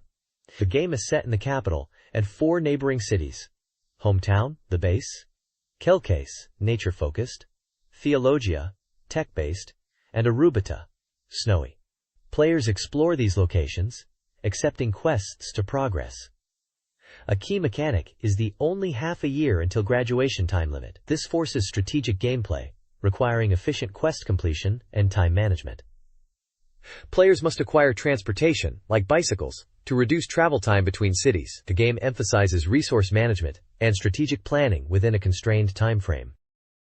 The next page dives deeper into preparing for your adventures in Gal Act Heroism. It kicks off with essential advice for new adventurers before they set out, emphasizing the core gameplay loop. This flow is broken down into 3 simple steps, illustrated with screenshots.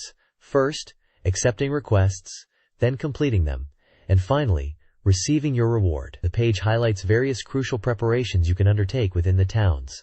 There are sections dedicated to gathering information, which is key to finding quests and understanding the world. You'll need to visit shops to buy weapons, armor, and essential items like recovery potions. The game also features mecha, and there's a place to acquire those as well. Crucially, you can learn special combat techniques here, which are vital for success. The combat system relies on these techniques, which consume points, making strategy in battle important. Mastering new techniques is presented as a key element to overcome tough encounters. There's also a mention of a bromide shop, hinting at character-related features or collectibles. Overall, the page reinforces that diligent preparation in town is just as important as venturing out, setting the stage for tackling the adventures within the game's time constraints. This page continues our look at Gal Act Heroism, shifting focus from preparation to the actual adventures and quests awaiting players. The prominent headline humorously states, "Travel together but can't fight on an empty stomach?" Quote, hinting at the importance of party management and resources during the journey. The core of the game revolves around tackling a multitude of quests with a party of 3 heroines. The page showcases examples of the diverse missions you'll undertake. One quest involves helping a researcher recruit an experimental assistant, specifically a small fairy, likely leading to exploration and potentially resource gathering. Another scenario details trouble surrounding Mint, a popular sword fighter, who is being harassed by fans, revealing a conspiracy that the party must uncover. These examples highlight the blend of investigative and combat challenges. Additional gameplay elements are touched upon in the check sections. Beyond typical adventures, Players can accept various jobs within towns for income, acting almost like a side hustle. An interesting mechanic is the ability to negotiate for higher quest rewards, adding a strategic layer to mission completion. Finally, the game introduces rival adventurers who can interfere with your quests, forcing you into challenging confrontations where simply winning isn't the only objective. You must also overcome their disruptions. This page effectively previews the varied challenges and strategic depth of the quest system in Gal Act Heroism. This page is a guide focused on mastering the Savaki technique in the fighting game, Savaki. It highlights Savaki as the most crucial technique in the game and details how to practice it effectively. The guide describes the game's practice mode, which offers 3 different options to help players learn Savaki. One mode displays hitboxes, allowing you to see where attacks connect and where guarding is effective. Another is a slow motion mode, useful for studying attack patterns and defense timings. The third is an attack mode, where the opponent initiates combat, providing a more realistic training scenario. The page suggests combining these modes for optimal practice. The guide also explains the importance of Savaki as an active defensive move that significantly increases offensive opportunities when used correctly. It covers specific applications, noting that flying attacks can be automatically countered by Savaki, resulting in a knockdown and damage. It also mentions that while Savaki can be performed during combos, the subsequent counterattack is not guaranteed. The page includes visual examples in Pattern A and Pattern B, demonstrating how to apply the technique. This page delves into the different fighting styles featured in the game Savaki, explaining the unique characteristics and combat approaches of each. It covers 7 distinct disciplines: modern karate, focusing on combinations and forward offense; taekwondo, known for its boxing of the legs and relentless kicking attacks that wear down guards; muay thai, emphasizing brutal close-range elbows and knees, plus tricky distance attacks; jeet kune do, featuring the stopping technique and a fast, kick-centric mixed martial arts style; traditional karate, based on Okinawan roots with a stable stance and powerful thrusts; boxing, foregoing kicks entirely for a barrage of punches that leave no room for defense and guarantee follow-ups after breaking guard; and freestyle, a less structured style with Big O. Page also touches upon the endgame, mentioning a challenging, mysterious masked opponent who appears at the end of the tournament mode. This towering fighter possesses incredible power and few openings, presenting a true test of skill. Finally, the article explains the core philosophy behind Savaki itself.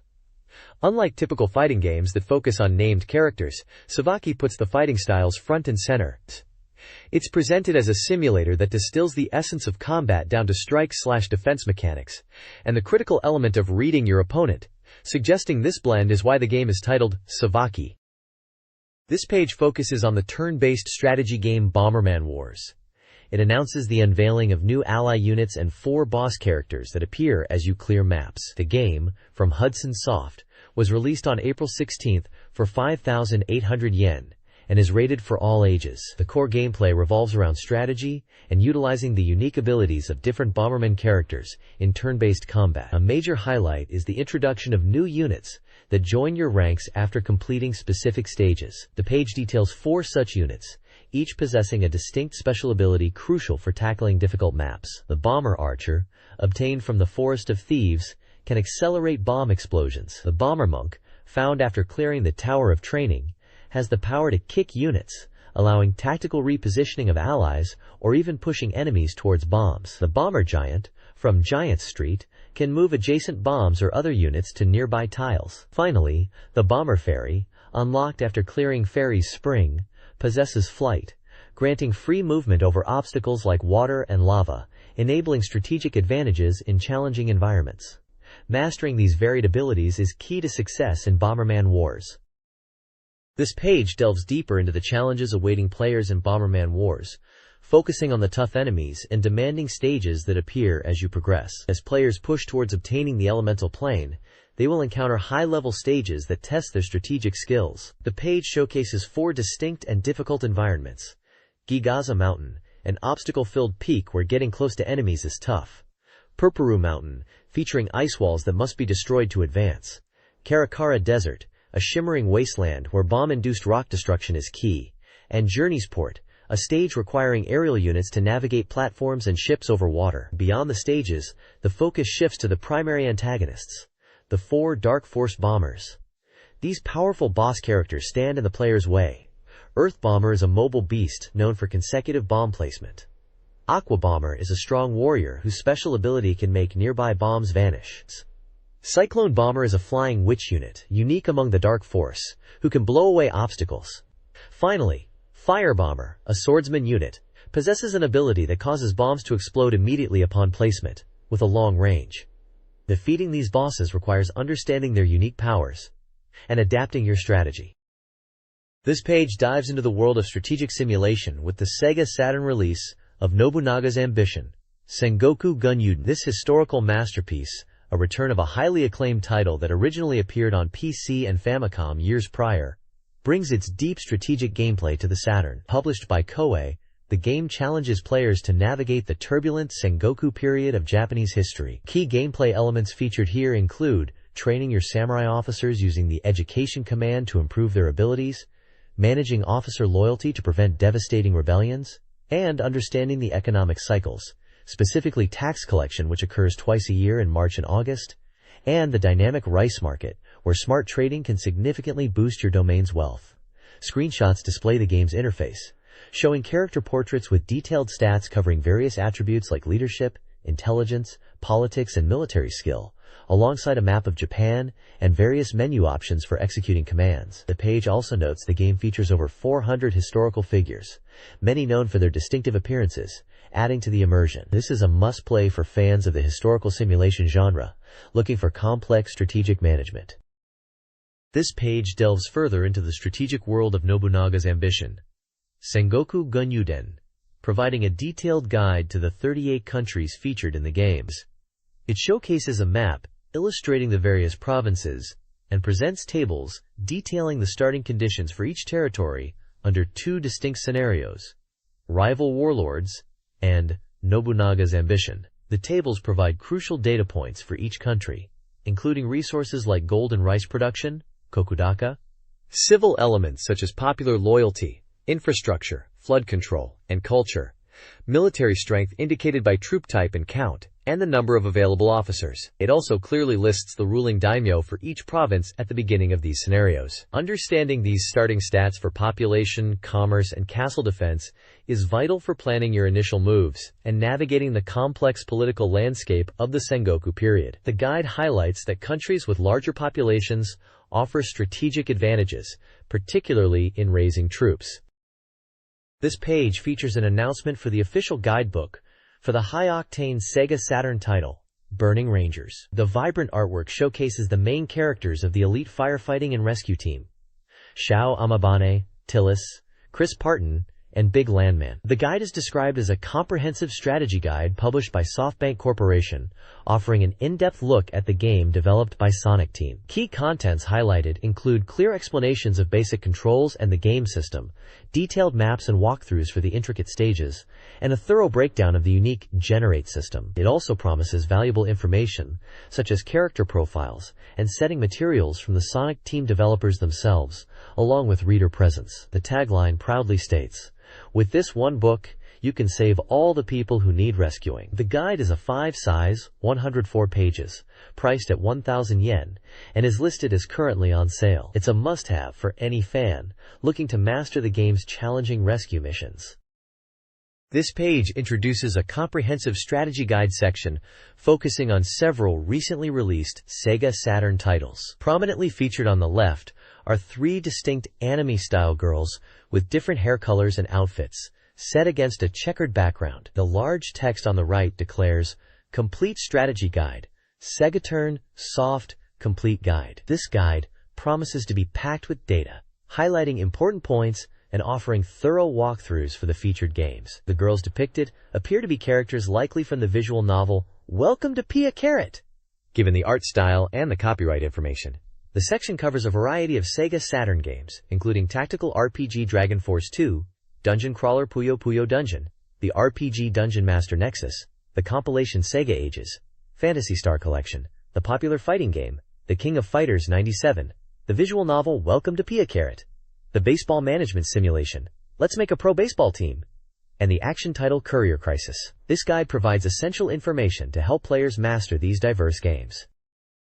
This page dives into a comprehensive strategy guide for Dragon Force 2, specifically focusing on the opening scenarios for 3 key leaders: Abel, Parts, and Gungas. The page features profiles for these 3 rulers, introducing their backgrounds and highlighting their importance in the game.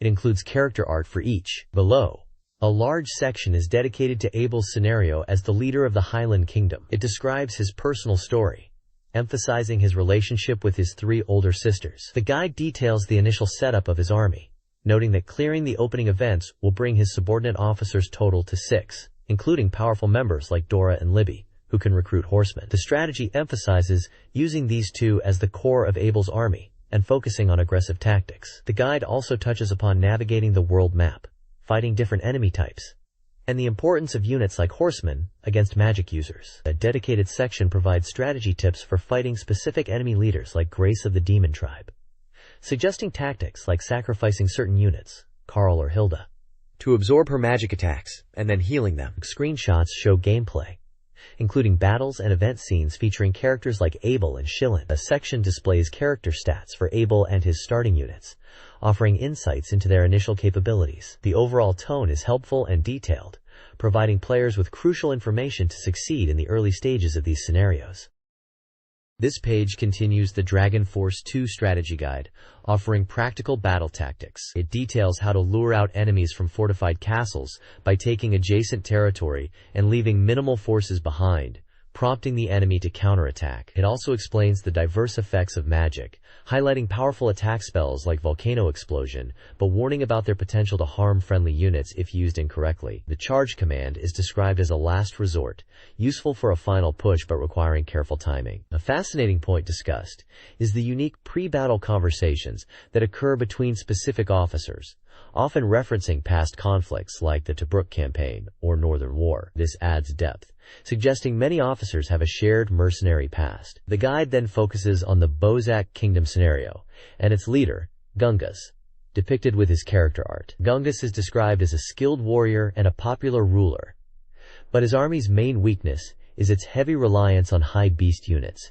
which are vulnerable to Dogul's horsemen and Dragonia forces. The early game strategy involves leveling up in specific caves within Bozak territory and recruiting superior units like horsemen and Dragonia to mitigate this weakness. Early battle data provides brief strategies for facing Giorgio's and Dogul's divisions. Screenshots illustrate these tactical points and character interactions. This guide section focuses on Dragon Force 2's item crafting and the Fundaria Kingdom scenario starring parts. The item research report details how to combine materials like ore and crystals to enhance weapons and armor, offering specific recipes like the Airship Scroll and Thunder Staff. The Fundaria Kingdom scenario centers on Parts, a mage leader with demon blood. His campaign emphasizes specific encounters over large battles, due to his army's weakness to certain unit types, notably the lack of horsemen. The guide suggests utilizing Parts magic and recruiting units like Battle Elves. The scenario features confrontations with powerful demon leaders. Tactics advice recommends developing Parts magic skills and focusing on infantry and Battle Elf recruitment. The Tylus Rescue event is a pivotal moment in Dragon Force 2, central to all leader scenarios. The rescue, though similar in method, unfolds differently depending on the starting leader. Queen Tylus, missing for 500 years, is found in a highland desert tower. Each path involves alliances and strategic moves. Abers, Highland, faces challenges obtaining a gem. Gungads begins in Highland, dealing with the Mirage Tower, and encountering Queen Remy. Fundaria's path leads to Prest, then Highland, mirroring Gungads' route. Cinematic animations showcase Tylus. However, the rescue reveals a twist. Her soul is missing, linked to the Star Dragon Warrior's disappearance and the rise of demons. The true battle is just starting. Future content promises to cover the remaining scenarios, Tylus' awakening, the demon army's goals, and an item list. Screenshots include Tylus artwork, models, maps, and character portraits. This page from the SEGA Saturn magazine dives into Waku Waku Puyo Puyo Dungeon, offering a beginner's lecture focusing on intermediate strategies. The second installment encourages players to experiment with the game's many features. One key tactic discussed is creating trap magic circles by using a specific scroll on an existing trap. These are effective against most enemies and can even be moved using an absorption scroll, making them ideal for narrow corridors or enemy hotspots. Screenshots demonstrate the trap creation process. The page also covers equipment synthesis basics. The primary rule is that the synthesized item is usually the same type as the first item used. Special synthesis recipes are highlighted, like combining elemental rings to create powerful pursuit and rainbow rings, or adding a sealed ring effect. These advanced synthesis rules are learned later in the game. Finally, the page teases specific events players might encounter. One involves Ciri after clearing Water Paradise. She can be found near a strange lake on the world map. And an event involving Rulyu and Minotauros finding special grass is mentioned. Another event covers Draco's third battle lesson, a rare challenge in Wonder Jungle where players face multiple Thunder Dragons, emphasizing the strategy of using items rather than just direct combat. This page continues the deep dive into Waku Waku Puyo Puyo Dungeon, specifically focusing on the monsters encountered in Part 2. It highlights that this dungeon is accessible on floors 4 through 10 after clearing Fire Mountain and 2 other attractions, and notes that the monster list here covers creatures not seen in the previous week's guide. While enemies have some stat variations, their core weaknesses are largely consistent, though the green Puyo's magic nullifying barrier can be a challenge for Ardal. The monster data is presented clearly, showing attack and defense ranks, weaknesses like cold or dark, resistances, and special moves with their range. Keep an eye out for Scylla, who can steal items, the dragon appearing as a boss on floor 10, and the soldier bee, who can summon allies. The Fufufu is noted as being extremely tough, but drops significant gold when defeated. There's also a section on the Wonder Jungle, suggesting that enemies here range from level 25 to 35, or even 35 to 45 if you approach from the Horror House. If you find yourself needing more bottled staffs, it's recommended to tackle the Horror House where bottled magic circles appear. Overall, the guide provides essential details to prepare for the new threats in these dungeons. This page delves into the threats found within the Horror House dungeon in Waku Waku Puyo Puyo Dungeon, particularly focusing on monsters and boss strategies. The introductory text warns that most enemies here deal dark elemental damage and utilize MP absorption traps, so bringing protective items and MP recovery potions is highly recommended, especially for Rulyu, who should be wary of enemy magic. The monster guide provides details on several creatures, like the Purple Puyo, Shadow, Mummy, Ghost, Obstacle Puyo, Black Kikimora, Gorgon, Bloody Mummy, Rich Poor, and Rock Puyo, outlining their attack and defense ranks, weaknesses such as light or thunder, and resistances. Notable monsters include the Mummy, with its paralyzing bind attack, the Ghost with long-range ice magic, and the Gorgon, which can steal express, but yields more upon defeat. The Obstacle Puyo is resistant to physical attacks, and the Rock Puyo has very high defense. The guide then shifts to key bosses for the attractions, detailing strategies for the Witch, Incubus, and Owlbear. For the Witch, draining her MP is key. The Incubus primarily uses status effects, and quickly defeating him with powerful skills is advised. Both benefit from using seal potions. The Owlbear can be tough, but is susceptible to trap magic circles, specifically mentioning traps that stop movement like the one depicted in the screenshot, making it easier to handle. Mind reading is noted as only useful for dodging against the Owlbear. This page continues the strategy guide for Waku Waku Puyo Puyo Dungeon, focusing on the special skills available to the main characters. Featured prominently is a comprehensive list detailing the special skills for Ardal, Rulyu, and Shez. For each character, it shows the skill name, the MP cost to use it, and a brief description of its effect, which includes various elemental magic attacks, physical abilities, status effects like seal, confusion, or sleep, and support skills like healing or stat buffs. This list provides players with essential information on managing their MP and utilizing character strengths. Beyond the skill list, the page includes helpful Q&A sections. One answers the question of how skills change as a character levels up, explaining that the range and area of effect for different skill types increase with level, such as self-surrounding spells, linear projectiles, and bursting attacks. Another addresses the challenge of hitting enemies inside walls, listing specific skills that can pass through barriers or break them, like lightning, holy laser, Rulu's Guggen, rock-crushing fist, and Shez's Arrayard. Finally, there's a section soliciting player-discovered techniques for the game, and a quirky tip from the developer team called the Lunchbox Revival Method. This technique explains how using the Windstake item can revert spoiled food items back to their normal, usable state, offering a clever way to salvage seemingly useless items. This highlights the depth and hidden mechanics within the game. This page shifts focus to the deep real-time RPG, Dungeon Master Nexus.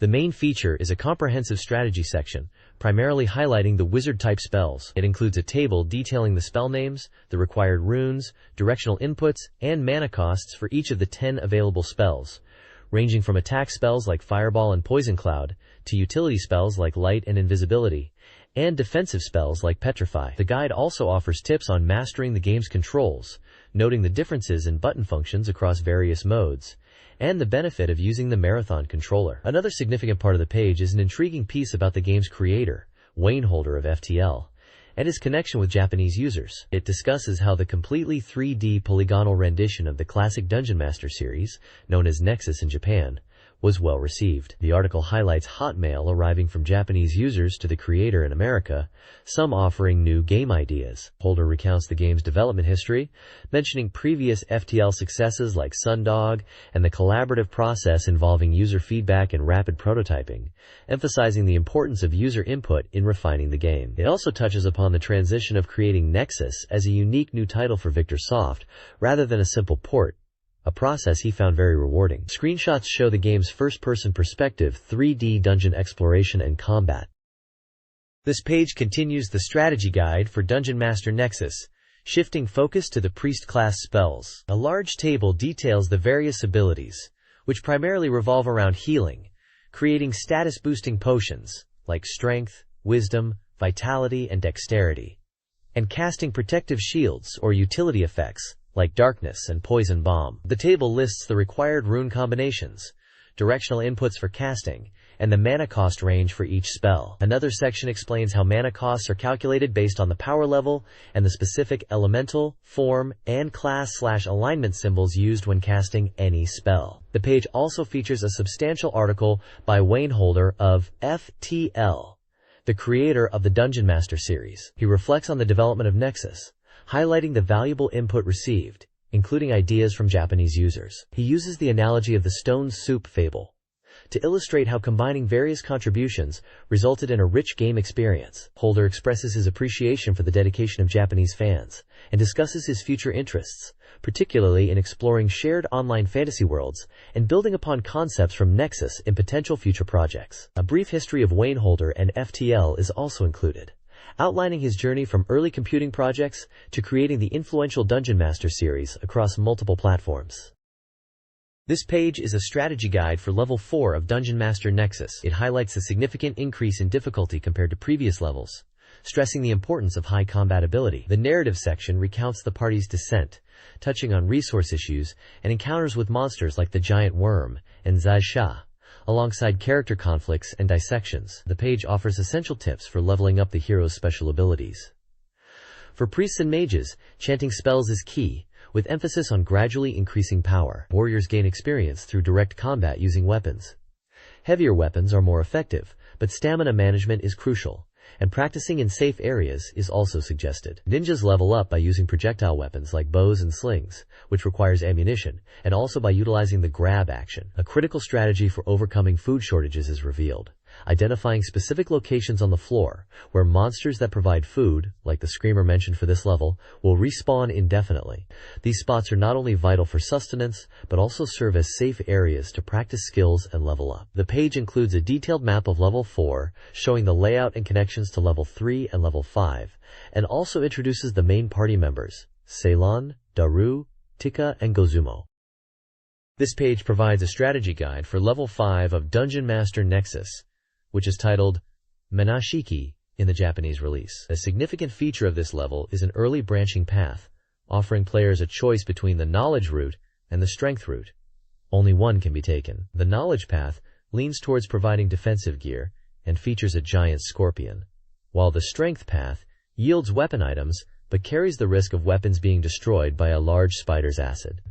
The guide includes Hero's Wisdom sections. One explains the various defense indicators on the UI, teaching how to understand the different shield types and their active status based on blinking colors.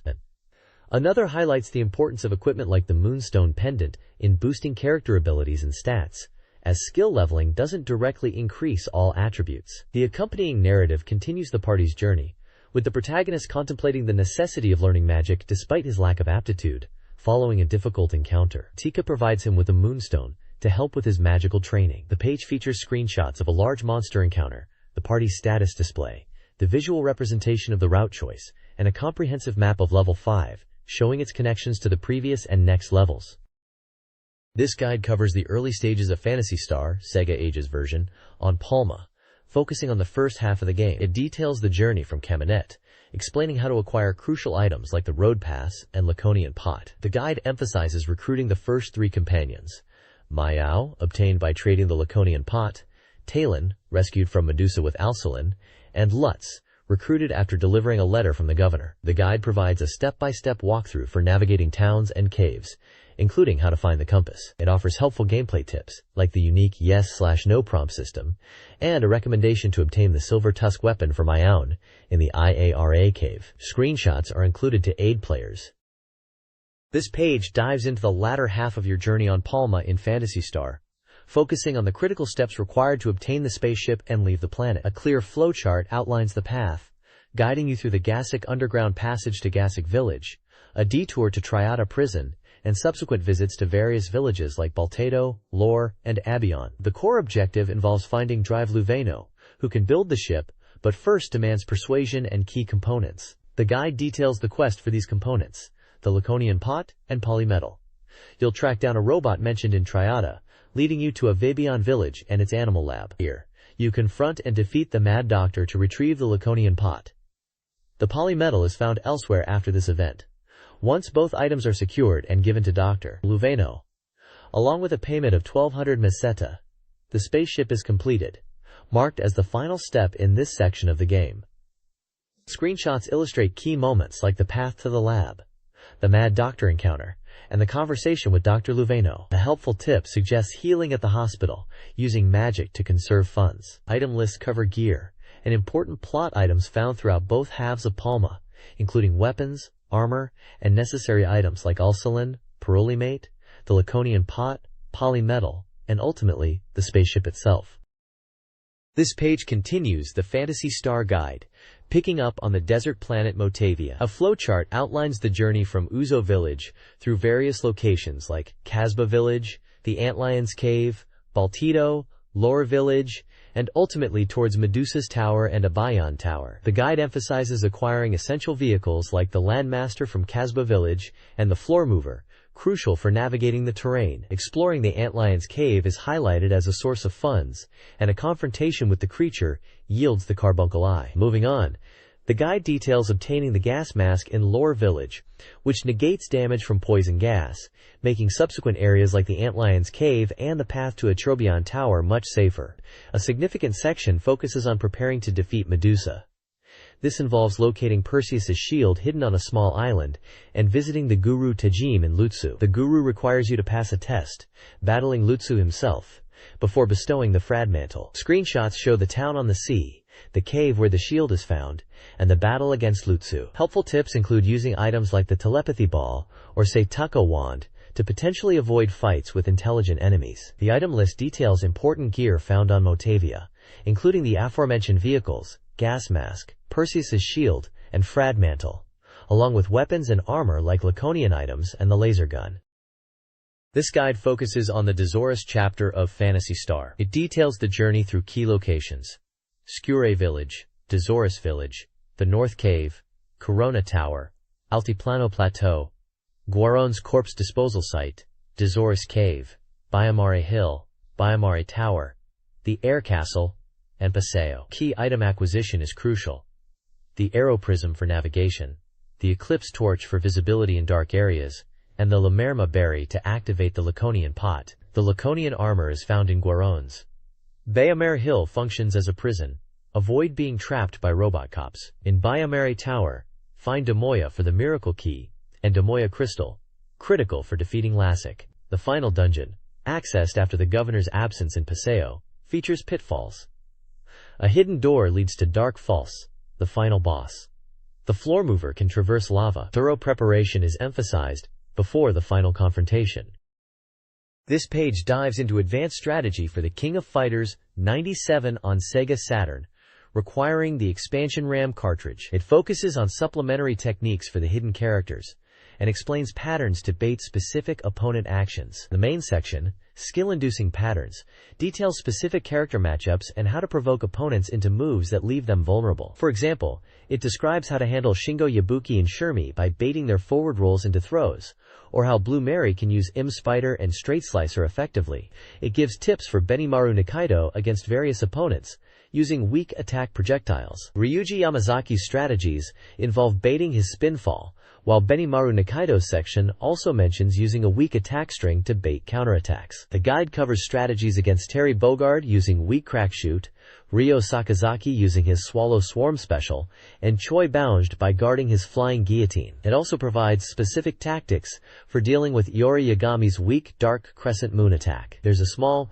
Choi Neta minor tip box, highlighting a strange phenomenon with Kensu's super move, Chukyu Manju-ku, super great bun eating.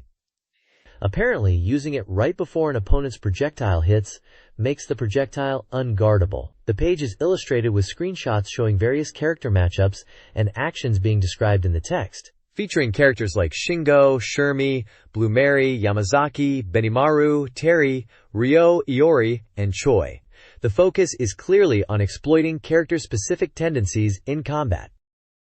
This page continues the in-depth strategy guide for the King of Fighters 97 on SEGA Saturn, focusing on the powerful hidden characters. It breaks down the Orochi team members, Orochi Yashiro, Orochi Shermie, and Orochi Chris, highlighting their core strengths, key moves, and combos. Orochi Yashiro is presented as a formidable grappler, focusing on throws and close-range pressure. Orochi Shermie relies heavily on her potent special moves and excellent air control, while Orochi Chris is noted for his strong special attacks, mobility, and unique projectile utility. The guide also covers the awakened versions, Yami Orochi Iori and Orochi Leona. Yami Orochi Iori is described as a high-speed character, excelling at quick combos, particularly with his strong basic attacks. Orochi Leona features notable changes to her dash animation and retains strong pressure capabilities. Adding a unique touch, the page also points out that specific character pairings trigger special entrance demos before matches, encouraging players to experiment with different teams. Screenshots illustrate key moments and combos for each character discussed. This SEGA Saturn guide for Pia e Yukoso focuses on achieving happy endings and completing the in-game album. It offers detailed walkthroughs for Satomi Morihara and Kyoko Inamaba. For Satomi, the guide emphasizes raising specific character parameters like style and kindness to unlock key events, including cooking scenes and the Okinawa trip. Screenshots illustrate these moments. Kyoko's route is considered easier, requiring affection and specific phone calls on certain dates to trigger unique events. Working as a waiter is key to progressing her story. Screenshots depict her in various scenes. The guide also provides instructions for triggering a karaoke event with Satomi, detailing work shift and phone call choices. General advice emphasizes that event dates are approximate, and the guide assists players aiming for full game completion and all character events. This guide offers strategies for 3 heroines in Welcome to Pia Carrot! Do! For Kawaii Setsuko, focus on building academics and kindness. Key events are near the station and at a comic convention in August. Have 50,000 yen ready. For Kanaduki Shibaho, be proactive and help out to raise affection. High style and stamina are needed. Work as a waiter, cleaner, or in storage. Key dates in August are 1st, 2nd, 18th, 21st. Avoid the training trip and call her on the 24th for a possible shot bar date. Work as a waiter or cashier for the final movie scene. Okubo Reika's route is straightforward. Be persistent. Visit the hotel on August 1st, 3rd, 4th, and 6th, paying on the 4th and 6th. Don't be discouraged by disapproval. Events on the 10th, 13th, and 23rd are important. Even events that might seem negative can increase affection. This guide details strategies for the characters in Welcome to Pia Carrot. Kitagawa Kiyomi requires early action, focusing on school visits and academics level 8, with a critical event on August 10th. Choose waiter shifts when she visits the store in late August. Imai Saori's route begins with her forgotten item, requiring all waiter shifts and a key event on August 14th, leading to Futaba Reien and cemetery visits. Tachibana Yukari requires building a relationship with her grandmother through dishwashing shifts and then switching to cleaning shifts to meet her. Rumi, Miruku, is the protagonist's sister and offers comfort after a failed confession, with no romance route. A separate ending featuring Satomi and Shizuko is available after a failed confession by choosing Don't Call Anyone. This page provides a guide to the character Eri Koshikura in Welcome to Pia Carrot, ooh, highlighting her route as one with limited opportunities. To meet her, you'll need to work shifts at the restaurant, specifically focusing on mid to late August events. Visiting the store as a customer is also key. Screenshots show Eri in various settings, including wearing glasses, at the park, and at the beach during an amusement park date, which is a crucial event for her route. Her mother also appears in one screenshot. The page then details how to obtain 5 different doujin goods, which are essentially unlockable items or content within the game, often tied to clearing minigames or specific story events. It breaks down 2 minigames, Waiter to Go and Rabbit to Pawn. Waiter to Go is about quickly serving customers for a good rating, with a tip to rapidly press buttons to speed up cooking.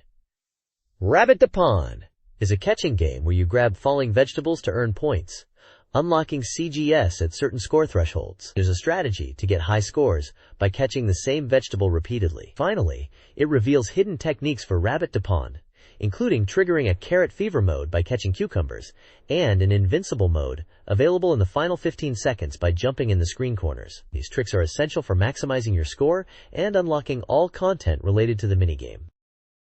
This page provides a guide to hidden techniques in the SEGA Saturn game, Puro Yaku Team Motsukuru. Let's make a pro baseball team. It focuses on 2 key areas, trading players and creating custom players, or trades.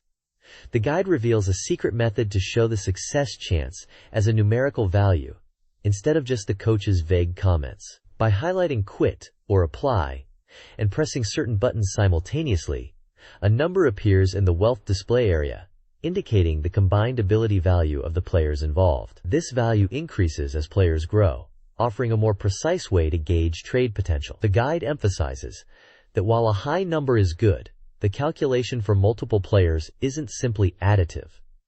Having one strong player in the trade holds more weight than several weaker ones. This technique is also useful when receiving trade offers from other teams. The second hidden technique allows players to unlock extra, non-human parts for creating custom players. By entering a specific button sequence while in the face customization menu, players can unlock parts to make alien, robot, monkey, and dog faces. The number of times the sequence is entered determines which set of parts is unlocked. The guide includes a warning that some new parts may replace existing ones and highlights the fun of creating unique, non-human players. Screenshots demonstrate the trade menu display and examples of custom player faces with unlocked parts, including robotic and alien designs.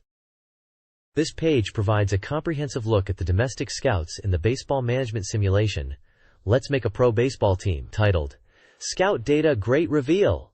Quote, it highlights the vital role domestic scouts play in discovering future talent for your team. The article mentions that scout quality isn't solely determined by salary, although it's a significant factor, and individual scouts have varying abilities and specializations in finding either pitchers or fielders. The quality of players a scout can find is graded on a scale of 0 to 7. With higher numbers representing better potential prospects. The core of the page is a detailed table listing numerous domestic scouts available in the game, providing their key statistics. This table includes each scout's name, annual salary, blood type, and age, alongside their specific ratings for the quality of fielders and pitchers they can find, and a ratio indicating their focus towards one type of player. This data is essential for strategically hiring scouts to strengthen your team based on your specific needs. This page provides an in-depth look at the SEGA Saturn title, Courier Crisis. It's presented as a strategy guide acknowledging the game's difficulty and popularity, promising to pack in tips and tricks rather than a full walkthrough. The most exciting revelation is the Secret Technique class section, detailing how players can transform their character into either a gorilla or an alien. By entering specific passwords, Savage Eeps for the gorilla and 50 Onyx for the alien, players can change their appearance.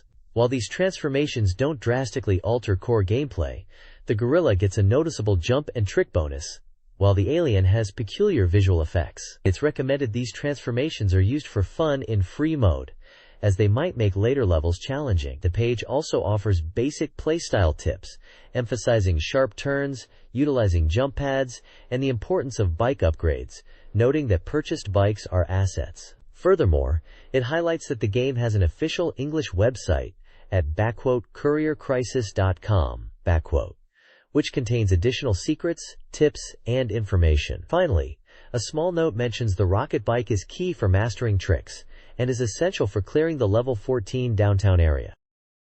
This page continues the deep dive into Courier Crisis, focusing on specific mechanics and hidden elements. It provides supplementary details on the effects of successful trick plays, explaining exactly how to trigger powerful moves like speed burst and double bunny tap after landing the prerequisite tricks. A surprising revelation is that even the backflip can confuse the police chasing you. The article also points out the existence of hidden items placed throughout the levels. These are automatically collected just by passing near them and can be invaluable when you can't rely on tricks. Players are also clued into the fact that restarting a stage alters the pedestrian and vehicle layouts, offering different patterns to navigate. An interesting section highlights the tactical advantage of using a wheelie. It helps you recover quickly after hitting a pedestrian with less speed loss, though it comes at the cost of handling. Finally, a humorous hidden operation is revealed, allowing you to flip off annoying drivers with specific button combinations, adding a touch of personality, even if it doesn't affect gameplay. The page wraps up with helpful footnotes, clarifying various game terms, and even corrects a detail from the previous page about trick inputs. This page kicks off a brand new serial feature dedicated to the classic Sega Saturn visual novel, Machi, Unmei no Kusaten. The staff discussion at the top excitedly introduces this fan-focused bulletin board. Readers are invited to contribute to various segments, sharing real-life locations featured in the game, discussing their favorite characters, reporting sightings of actors who appeared in the game's drama or commercials, submitting favorite lines, and even voting in a popularity poll for characters. There's also a section for fan art and general free talk about the game. Additionally, the page includes this week's tip, Gamer, highlighting a specific moment or achievement by a player named Amemiya Keima at a particular time in the game, suggesting strategic points or hidden events. The feature aims to keep the passion for Machi alive through interactive content and fan engagement. This guide provides strategies for winning over 3 heroines in Tokimeki Memorial Drama Series Volume 2, Kisaragi Miku, Asahina Yuko, and Akane Minori. It focuses on event triggers and minigame techniques. For Kisaragi Miku, success relies on the drama club's Cultman rhythm game. Mastering button sequences is crucial for unlocking her ending, with a tip to remember finger movements. Asahina Yuko's route centers on the Manzai comedy routine. Timing and avoiding penalties are key to experiencing her special event. Finally, Akane Minori's path involves a band contest, with prior knowledge of Nijiro no Seishun, helpful for understanding her background. The guide promises to help players navigate these complex routes.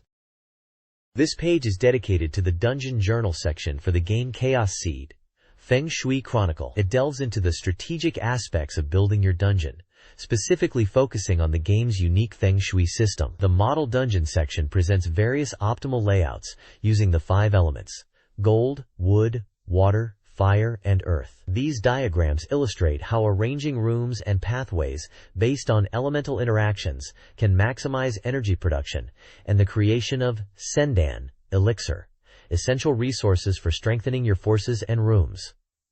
3 example layouts are provided, each demonstrating different elemental arrangements and their resulting production capabilities, offering players insights into efficient dungeon design. The diagrams also explain the flow of energy and how certain layouts can lead to positive or negative energy flow. Additionally, there's a Feng Shui gallery showcasing fan artwork inspired by the characters and world of Chaos Seed, featuring contributions from various artists.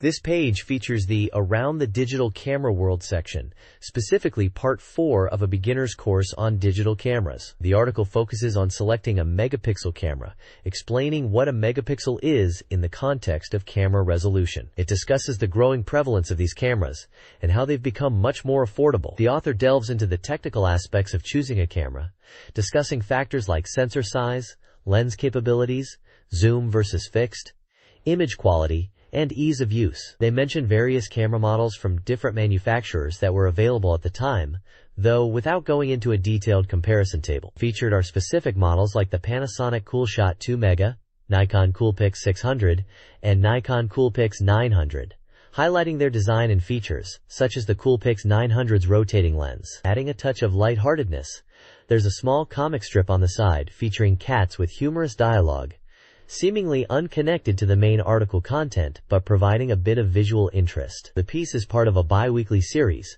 written by technology writer Kazutoshi Otani. This page features a collaboration between Konami CS Promotion and SEGA Saturn Magazine, highlighting Konami's idol, Kuribayashi Mie. She became an idol at a Konami event in March 1996, and, 2 years later, serves as Konami's image girl, appearing in TV commercials and at events. The page includes an interview where she shares her experiences, like how she felt nervous about the intense scrutiny on stage after winning the grand prize. She talks about hearing boys in her class discuss Tokimeki Memorial, and how that motivated her when she auditioned for the game's tie-in. Her first job was actually a TV commercial for the SEGA Saturn version of Tokimeki Memorial. She also recounts her nervousness when first meeting fans at Konami events, but how hearing their support helped her feel at ease.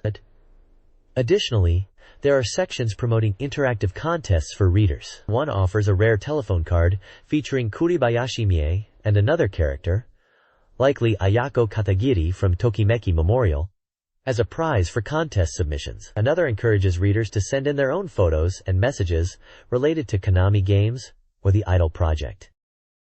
This page features an interview with Kuribayashi Mie, Konami's image girl.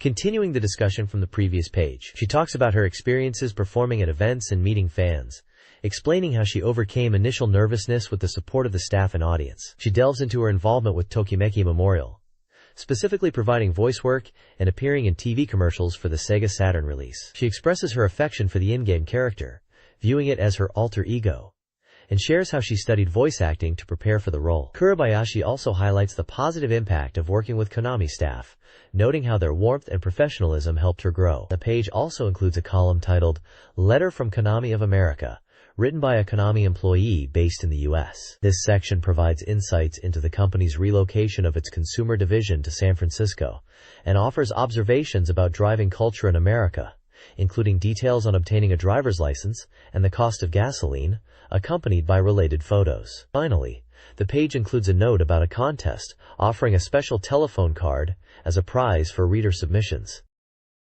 This page features the 7th installment of the Amadio Club fan page. The main content includes an emergency report on the sales situation for the game Even the Lost One.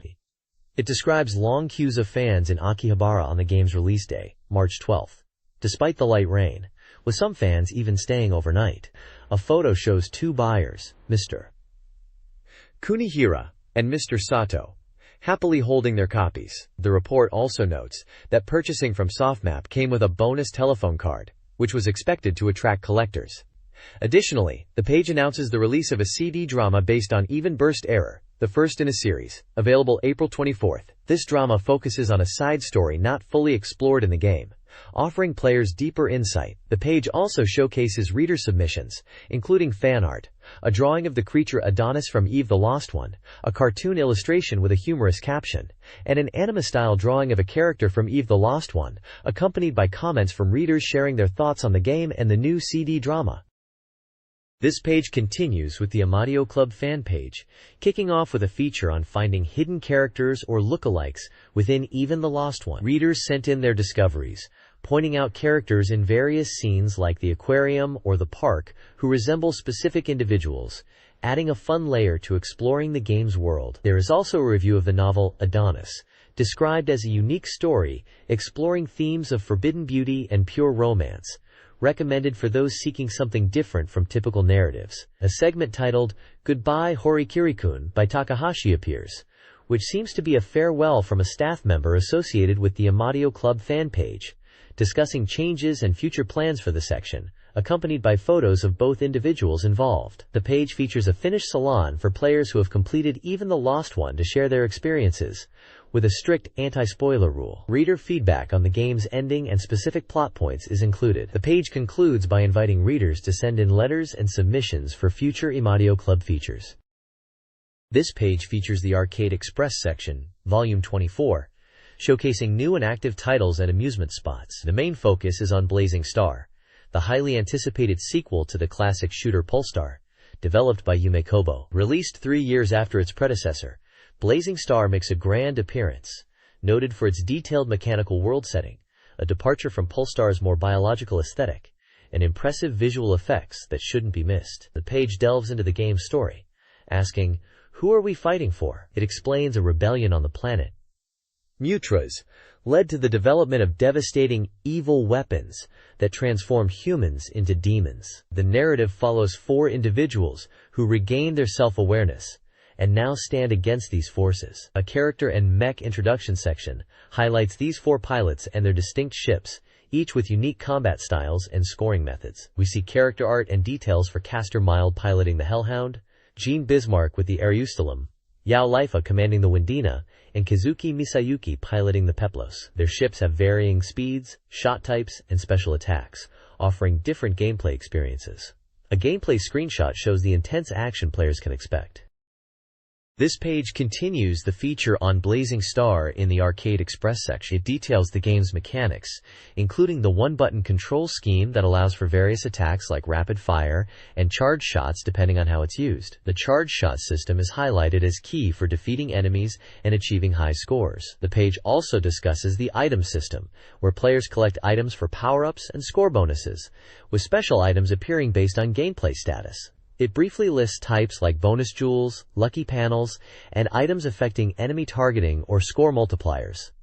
A significant reveal is the hidden ship section, introducing a ship and character from the original Polestar as an unlockable, noting that the home Neo Geo version allows immediate access. 2 such hidden characters are shown: Naomi Yamasaki piloting the versatile Dino 135, and Kaoru Yamasaki piloting the defensive Dino 246.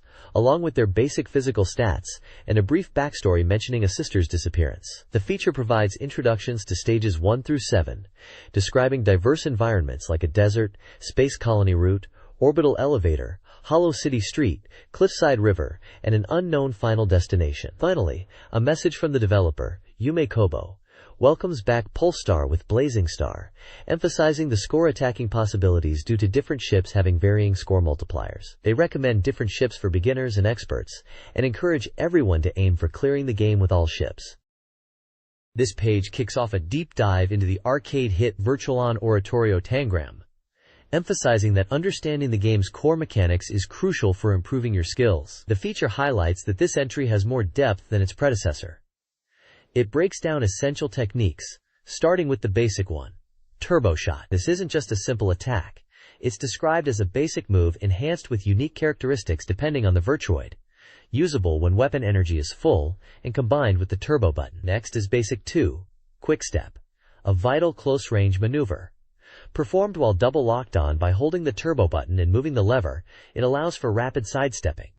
The distance and angle of this step can vary based on the distance to the opponent. Finally, a new technique, the vertical turn, is introduced. This allows players to change direction during a dash by briefly returning the lever to neutral and then inputting a direction between 45 and 135 degrees away from the current dash direction. This move offers significant strategic flexibility. Screenshots throughout the page visually demonstrate these movements and attacks using virtuacroids like Temjin and SpeciNef, reinforcing the explanations. The article encourages players to practice these fundamental skills to elevate their gameplay. This section of the Virtual-On Oratorio Tangram Guide focuses on basic standing attacks. It details the left, center, and right trigger attacks for 3 key Virtuoids, Temjin, Raiden, and Feian KN. Temjin's attacks include a power bomb, sword wave, and long launcher. Raiden utilizes ground napalm, a powerful laser, and the hyper bazooka. Feian Chang's arsenal features a sword wave, the instantly firing heart beam, and a rapid-fire hand beam. Each attack description includes a screenshot for visual guidance, emphasizing the importance of mastering these fundamental moves, often linked to the turbo shot mechanic, for success in combat. The next page continues the guide for Virtual-On Oratorio Tangram, focusing on the basic standing attacks for 3 more formidable Virtuoids. We see a Farm DB, designated RVR-39, showcasing its arsenal. Its left trigger attack is the Grenade Discharger, launching explosives that create fire pillars on impact. The center trigger unleashes the Tongfer, a sonic ring attack generated by swinging its arms. For the right trigger, AFARM DB uses a submachine gun, firing small beam rounds with powerful small-scale explosions on impact. Next up is APHARMDS RVR33 Rarities. Its left trigger attack is the knife, similar to a FARM-DB's grenade discharger but with a different projectile. The center trigger deploys a grenade launcher from its shoulder cannon, noted for its speed and destructive power. The right trigger reveals the funny launcher, a fixed weapon firing small, rapid-fire missiles. Finally, we examine Dordre, RVR68. Its left trigger attack is a drill, a flying projectile that homes in on the opponent and grinds them down, even penetrating obstacles. The center trigger activates the Versus Hurricane, which releases a large, sweeping ring attack. Dordre's right trigger attack is the claw launcher, firing small fireballs from its built-in claw weapon. This section gives players a crucial overview of the standard offensive capabilities for these distinct machines. This text details the basic standing attacks of 4 Virturoids from Virtual on Oratorio Tangram. Angelin utilizes ice-based attacks, a hand shot, crystal bit summoning ice dragons, and a rod shot. Balbados employs homing mines, thigh launcher, a remote arm launcher, ERL, and ring-shaped lasers, hand launcher. Spacinef features a homing scythe, a boomerang attack, and a long launcher beam shot. Finally, Grisfolk uses napalm missiles, overhead launcher, homing shoulder missiles, and a standard missile launcher. Each Virturoid has distinct attack styles, using left, center, and right trigger controls. This page announces the official name for the new girl Virturoid in Cybertroopers Virtualon, which is Temjin Girl. The article discusses the process behind choosing the name, mentioning fan submissions, and other names considered like Belul and Chris or Chris. It also touches upon the design influence, possibly referencing Hajime Katoki. Featured on the page is an image of the Grisfolk Virtuoid, providing a visual link to the game's mechs. The page also includes various reader submissions, such as stylized character artwork, a photo of a real-world building named Belul, and photos of a fan cosplaying. These elements highlight community engagement and fan creativity related to the Virtualon series. This page features Hajime Katoki's Enthusiast Dojo, focusing this time on the Toyota Prius in a segment titled, The Chapter of Devilman, just in time for the 21st century. This segment is a discussion between Katoki and another person, giving their impressions on the first-generation hybrid vehicle. They delve into various aspects, from the car's unique design, with comments on its exterior lines and details like headlights and wheels, to its innovative hybrid powertrain. The review seems to elicit strong reactions, highlighted by graphics labeling certain elements with "love heart" and others with "hate," particularly criticizing a side air duct design. They touch upon the digital displays inside, the practicality of the trunk, and the overall concept of the hybrid car, even speculating on its target audience. The environmental aspect is also mentioned as a significant point. This feature continues the magazine's engagement with design and mechanics, albeit shifting from virtual mechs to real-world automotive engineering, still featuring the prominent designer Hajime Katoki. The page also includes a section for reader feedback and submissions at the bottom. This page is an advertisement for the official guidebook for The Legend of Heroes IV, White Witch on the SEGA Saturn. It highlights the guide's comprehensive content, including character introductions, detailed map guides, a full story walkthrough, and information on hidden events and items. The guide also features an interview with character designer and chief animation director Kazuhiro Soeta, movie storyboards, and exclusive artwork. The page features artwork of the main characters, Amavine and Imele, alongside other characters from the game, and promotional text stating the guide is now on sale and highly praised. The guide is listed as a 5-size, 128 pages, and priced at 1,300 yen, published by SoftBank. This page is a dispatch from the Sega AM1 Research Lab, likely focusing on the competitive party game Dynamite Baseball, or Dynamite Boxing. Titled, Techniques to Snatch Your Opponent's Bet, Part 2, this section offers expert advice for gaining an edge in several minigames. It details strategies for the Memory Showdown, where remembering and repeating sequences is key, and the Bomb Showdown, a tense game of timing and bomb management on a bridge. Also covered is Eating Bread on a Slope, emphasizing the use of body checks and securing special items while racing downhill. The page also features the second entry in the Character Encyclopedia, introducing the cool cat character, Mai. Additionally, it announces a reader model recruitment drive for a promotional campaign called Sashisu, involving photo shoots for magazine features. This page is the AM2 Express Weekly Volume 95 Special, the official dispatch from Sega's AM2 division. It celebrates the operational start of Fighting Vipers 2, an arcade fighting game running on the powerful Model 3 Step 2 board. The focus is heavily on the game's unique and cinematic attract mode, referred to here as the ad-lib or advisor. The text describes it as superb and movie-like, featuring dramatic close-ups of the characters and incorporating storytelling elements, making it distinct from typical arcade attract sequences. It highlights how this mode showcases the variety of techniques performed by the game's fighters. Screenshots feature characters like Tokyo, Jane, Charlie, and Grace, showing them in various dynamic poses and actions against different backdrops, some seemingly from the game's intro or ending sequences. The page also includes images from the credit sequence, listing the development staff involved in the game, such as the director, programmers, designers, and motion designers, presenting them within the game's cinematic style. The overall tone suggests excitement for the game's launch and appreciation for its high-quality, cinematic presentation. This page continues the AM2 Express Weekly Special, focused on Fighting Vipers 2 and its dramatic cinematic sequences. Under the heading, Venomous Snakes Heading to the Battlefield, it showcases further scenes and characters from the game's compelling visuals. Featured are snapshots and descriptions of Emmy alongside her mechanical companion looking towards Prison Island, an intense image of Bond with commentary on his fighting style, and dynamic shots of Mahler in pursuit of a helicopter. The page prominently displays Honey against a full moon backdrop, noting her mysterious and angelic appearance in the city night. Additionally, it presents BM, highlighting his imposing presence. The content underscores the game's impressive cinematic presentation, providing context for the visuals shown and crediting the stage and visual design teams involved in its creation.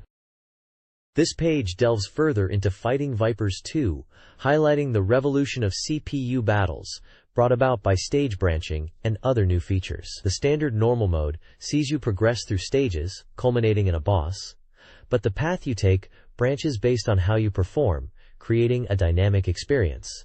You can also customize your character's look right from the character select screen, choosing between two distinct color palettes, like those shown for Raxel and Honey. The article follows the early flow of normal mode, showing screenshots and explaining that the stage name is displayed. Branching happens organically, and the first stage in normal mode is always Charlie battling Emmy. The conditions for these branches are tantalizingly hinted at, suggesting things like clear time or achieving perfects might play a role, but the specifics are left for the player to discover, adding mystery to each run. A branching map feature even shows your current path and potential future routes. Beyond branching, a new random mode shakes things up even more by randomizing the opponent character you face in each fight. This adds significant replayability and unpredictability. Finally, a major tease is dropped: the sudden appearance of a new Viper in specific stages like Emmy's or Charlie's. A bizarre, glowing, abstract figure is shown, speculated to be this mysterious new character, leaving players guessing about their identity and purpose. This certainly adds another layer of intrigue to the game.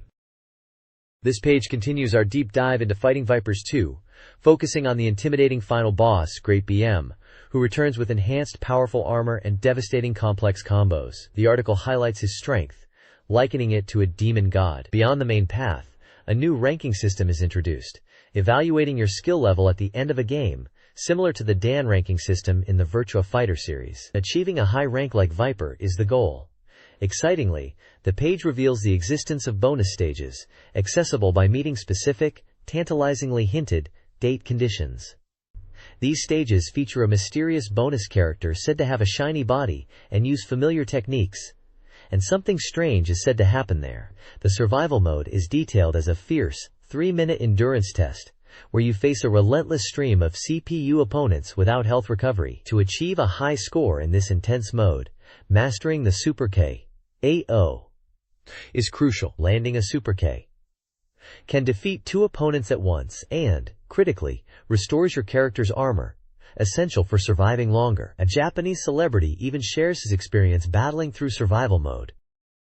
This page delves into the secrets of Sega Rally 2, revealing the inclusion of 2 iconic vehicles missing from the initial lineup: the Toyota Celica GT4 and the Lancia Delta HF Integrale. These legendary cars are accessible as hidden vehicles. The article details the method for unlocking them, explaining that on the car select screen, you must hold the view change button while pulling the side brake. However, it notes that these cars won't appear immediately in all cabinets. They are tied to a time-based unlock system, requiring a certain amount of game playtime to have passed. Screenshots showcase both the Celica and Delta in action, alongside the car selection screen highlighting their newly available spots. The accompanying text describes the Celica as having a quick, responsive feel tailored for fans of sharp steering, while the Delta is positioned as a returning legend, built on a similar structure to modern 4WDs, but with a handling feel that veteran Sega Rally players will appreciate. The developers from AmLab emphasize that these two machines are essential for discussing Sega Rally's history and provide distinct driving experiences, urging players to try both once they are unlocked. This page continues the deep dive into Sega Rally 2, switching focus from unlocking cars to conquering the challenging mountain course. Described as a technical course with mixed tarmac and gravel sections, the key to mastering it lies in navigating its numerous tight corners and two distinct hairpins. The page provides a detailed strategy guide, breaking the course down into 5 key points, A through E, illustrated on a map. The guide emphasizes optimal racing lines and techniques for each section. For instance, Point A focuses on the initial corners and maintaining speed across the bridge, while Point B details how to handle a sequence of right turns smoothly using out-and-out lines. Point C covers utilizing brake application to manage weight transfer for the first hairpin, and Point E discusses similar techniques for the second. Point D specifically addresses a tricky scurve, highlighting the risk of hitting the wall if the line isn't precise. Target times are also provided, including a start lap time of 10,500 and a faster target of 10,200. The overall message is that conquering this course relies heavily on careful line selection, precise braking, and managing the car through the tight sections, especially the hairpins, to avoid losing crucial time. The strategies provided aim to help players shave seconds off their lap times on this demanding route.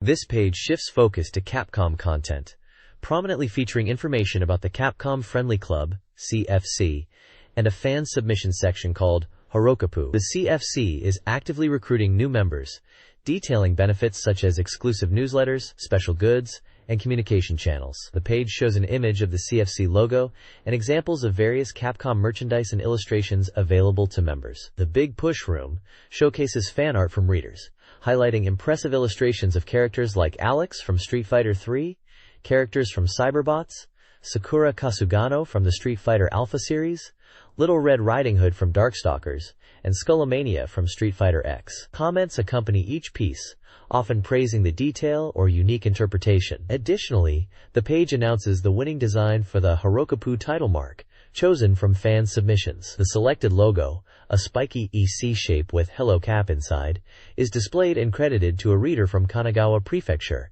who will receive a prize of Capcom software for the Saturn. Looking ahead, the next Horokapu feature will celebrate the Saturn release of Darkstalkers 3, Vampire Savior, and include a prize giveaway for submissions, featuring an image related to Marvel vs. Capcom. Submission details are provided for those wanting to participate.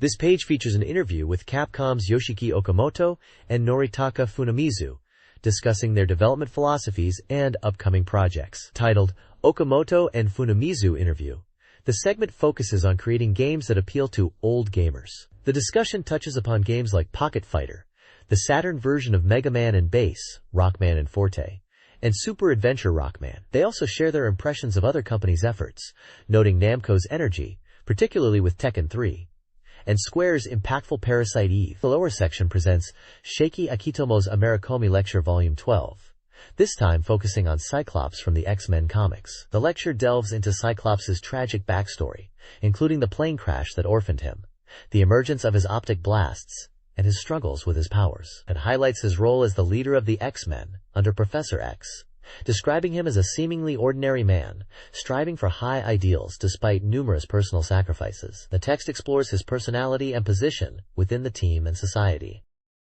This page dives into Capcom's 3D fighting game, Plasma Sword, Nightmare of Bilstein, the sequel to Star Gladiator.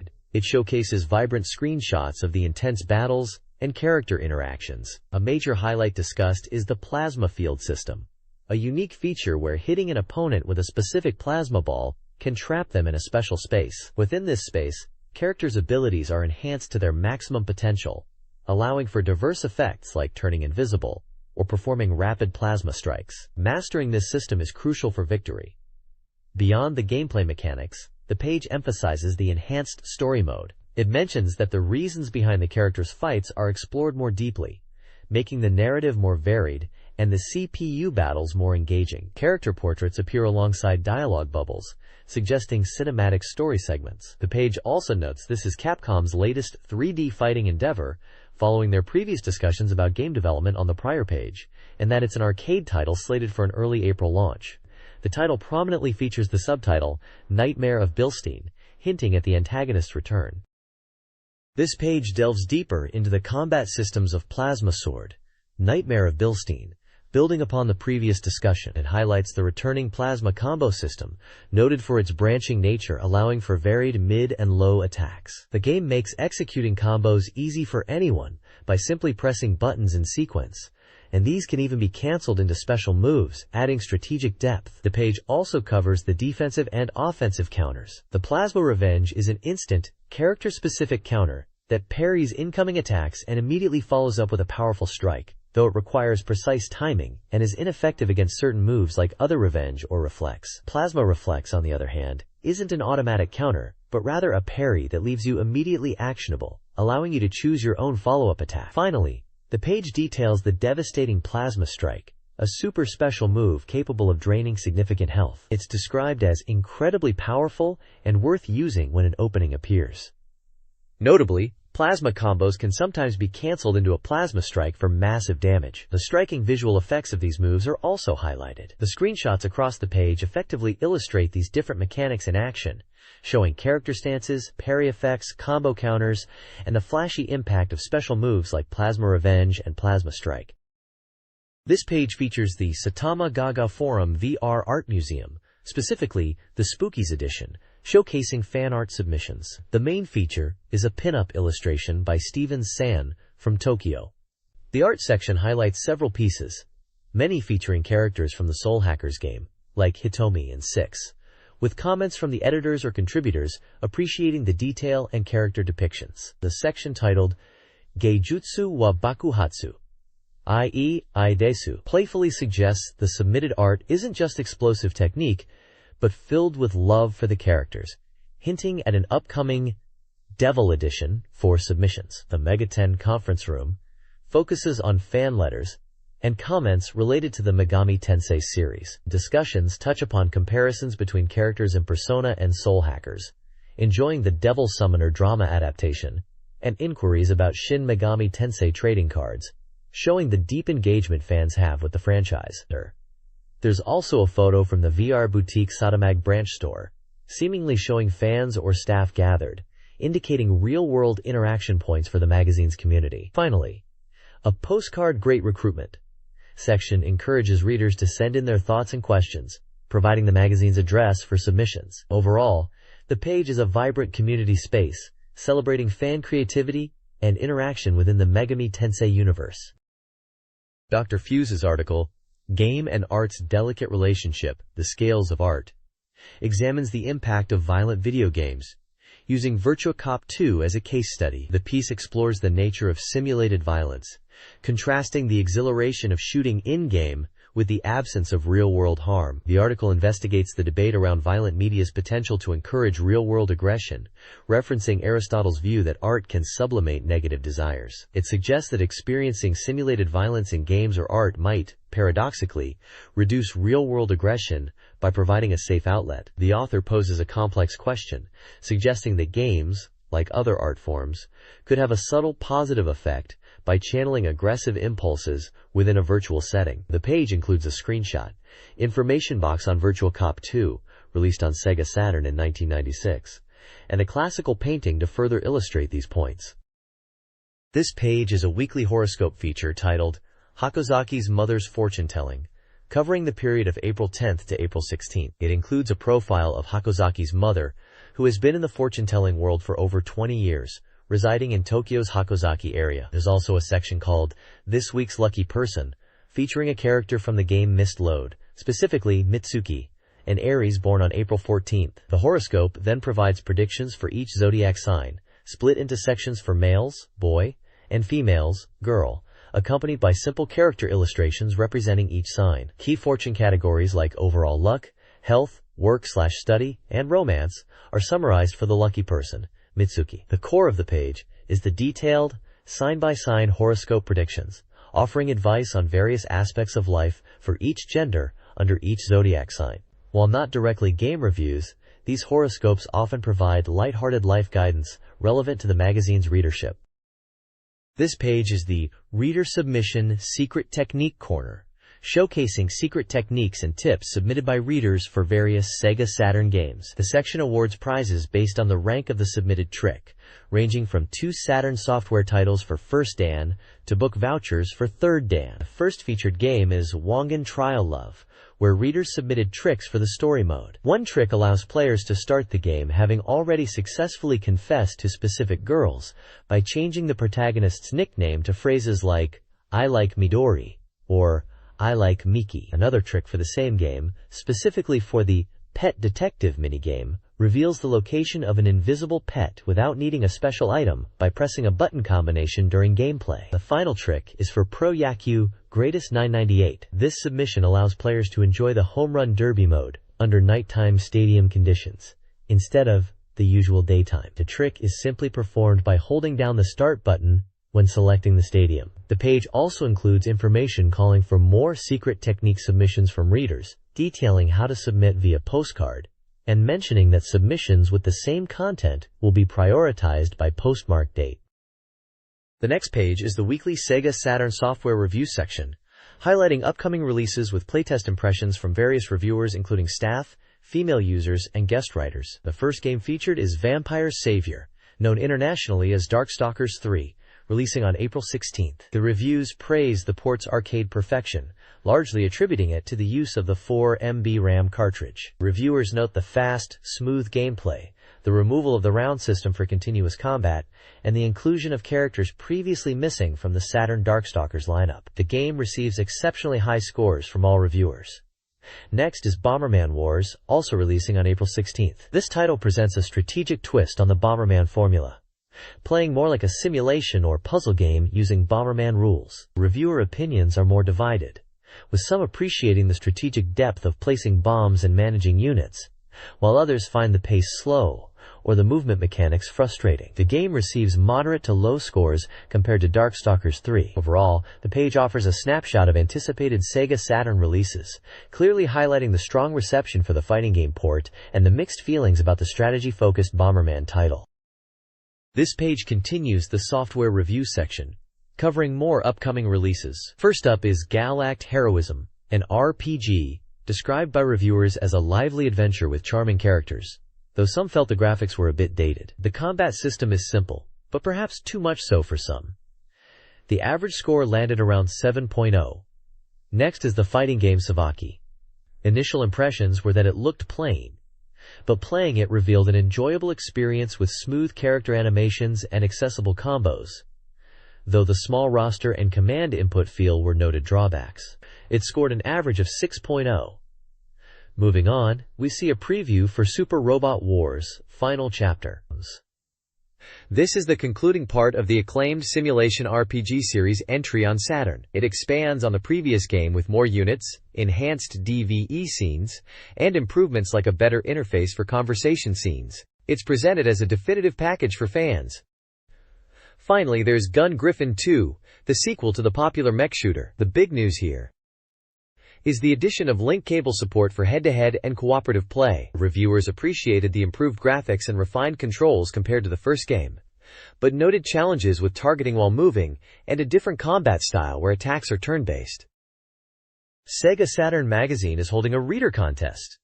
Readers can enter by completing a questionnaire postcard and submitting it by April 24th. Prizes include a SEGA Saturn game of the winner's choice, 20 winners, a Shining Force 2i Scenario 2 poster, 3 winners, a Friends Seishun no Kagayaki desktop calendar, 3 winners, a Friends Seishun no Kagayaki underlay, 10 winners, and Cross Detective Story telephone cards, 10 winners. The next issue, out April 17th, will announce the winners and include contact information. The previous issue's winners, who received games like Devil Summoners, Soul Hackers, are also listed. This page features an advertisement for Master of Cleaning, a CD lens cleaner voice guide system specifically designed for game consoles. This accessory aims to improve CD reading ability and prevent playback issues caused by dirt on the lens.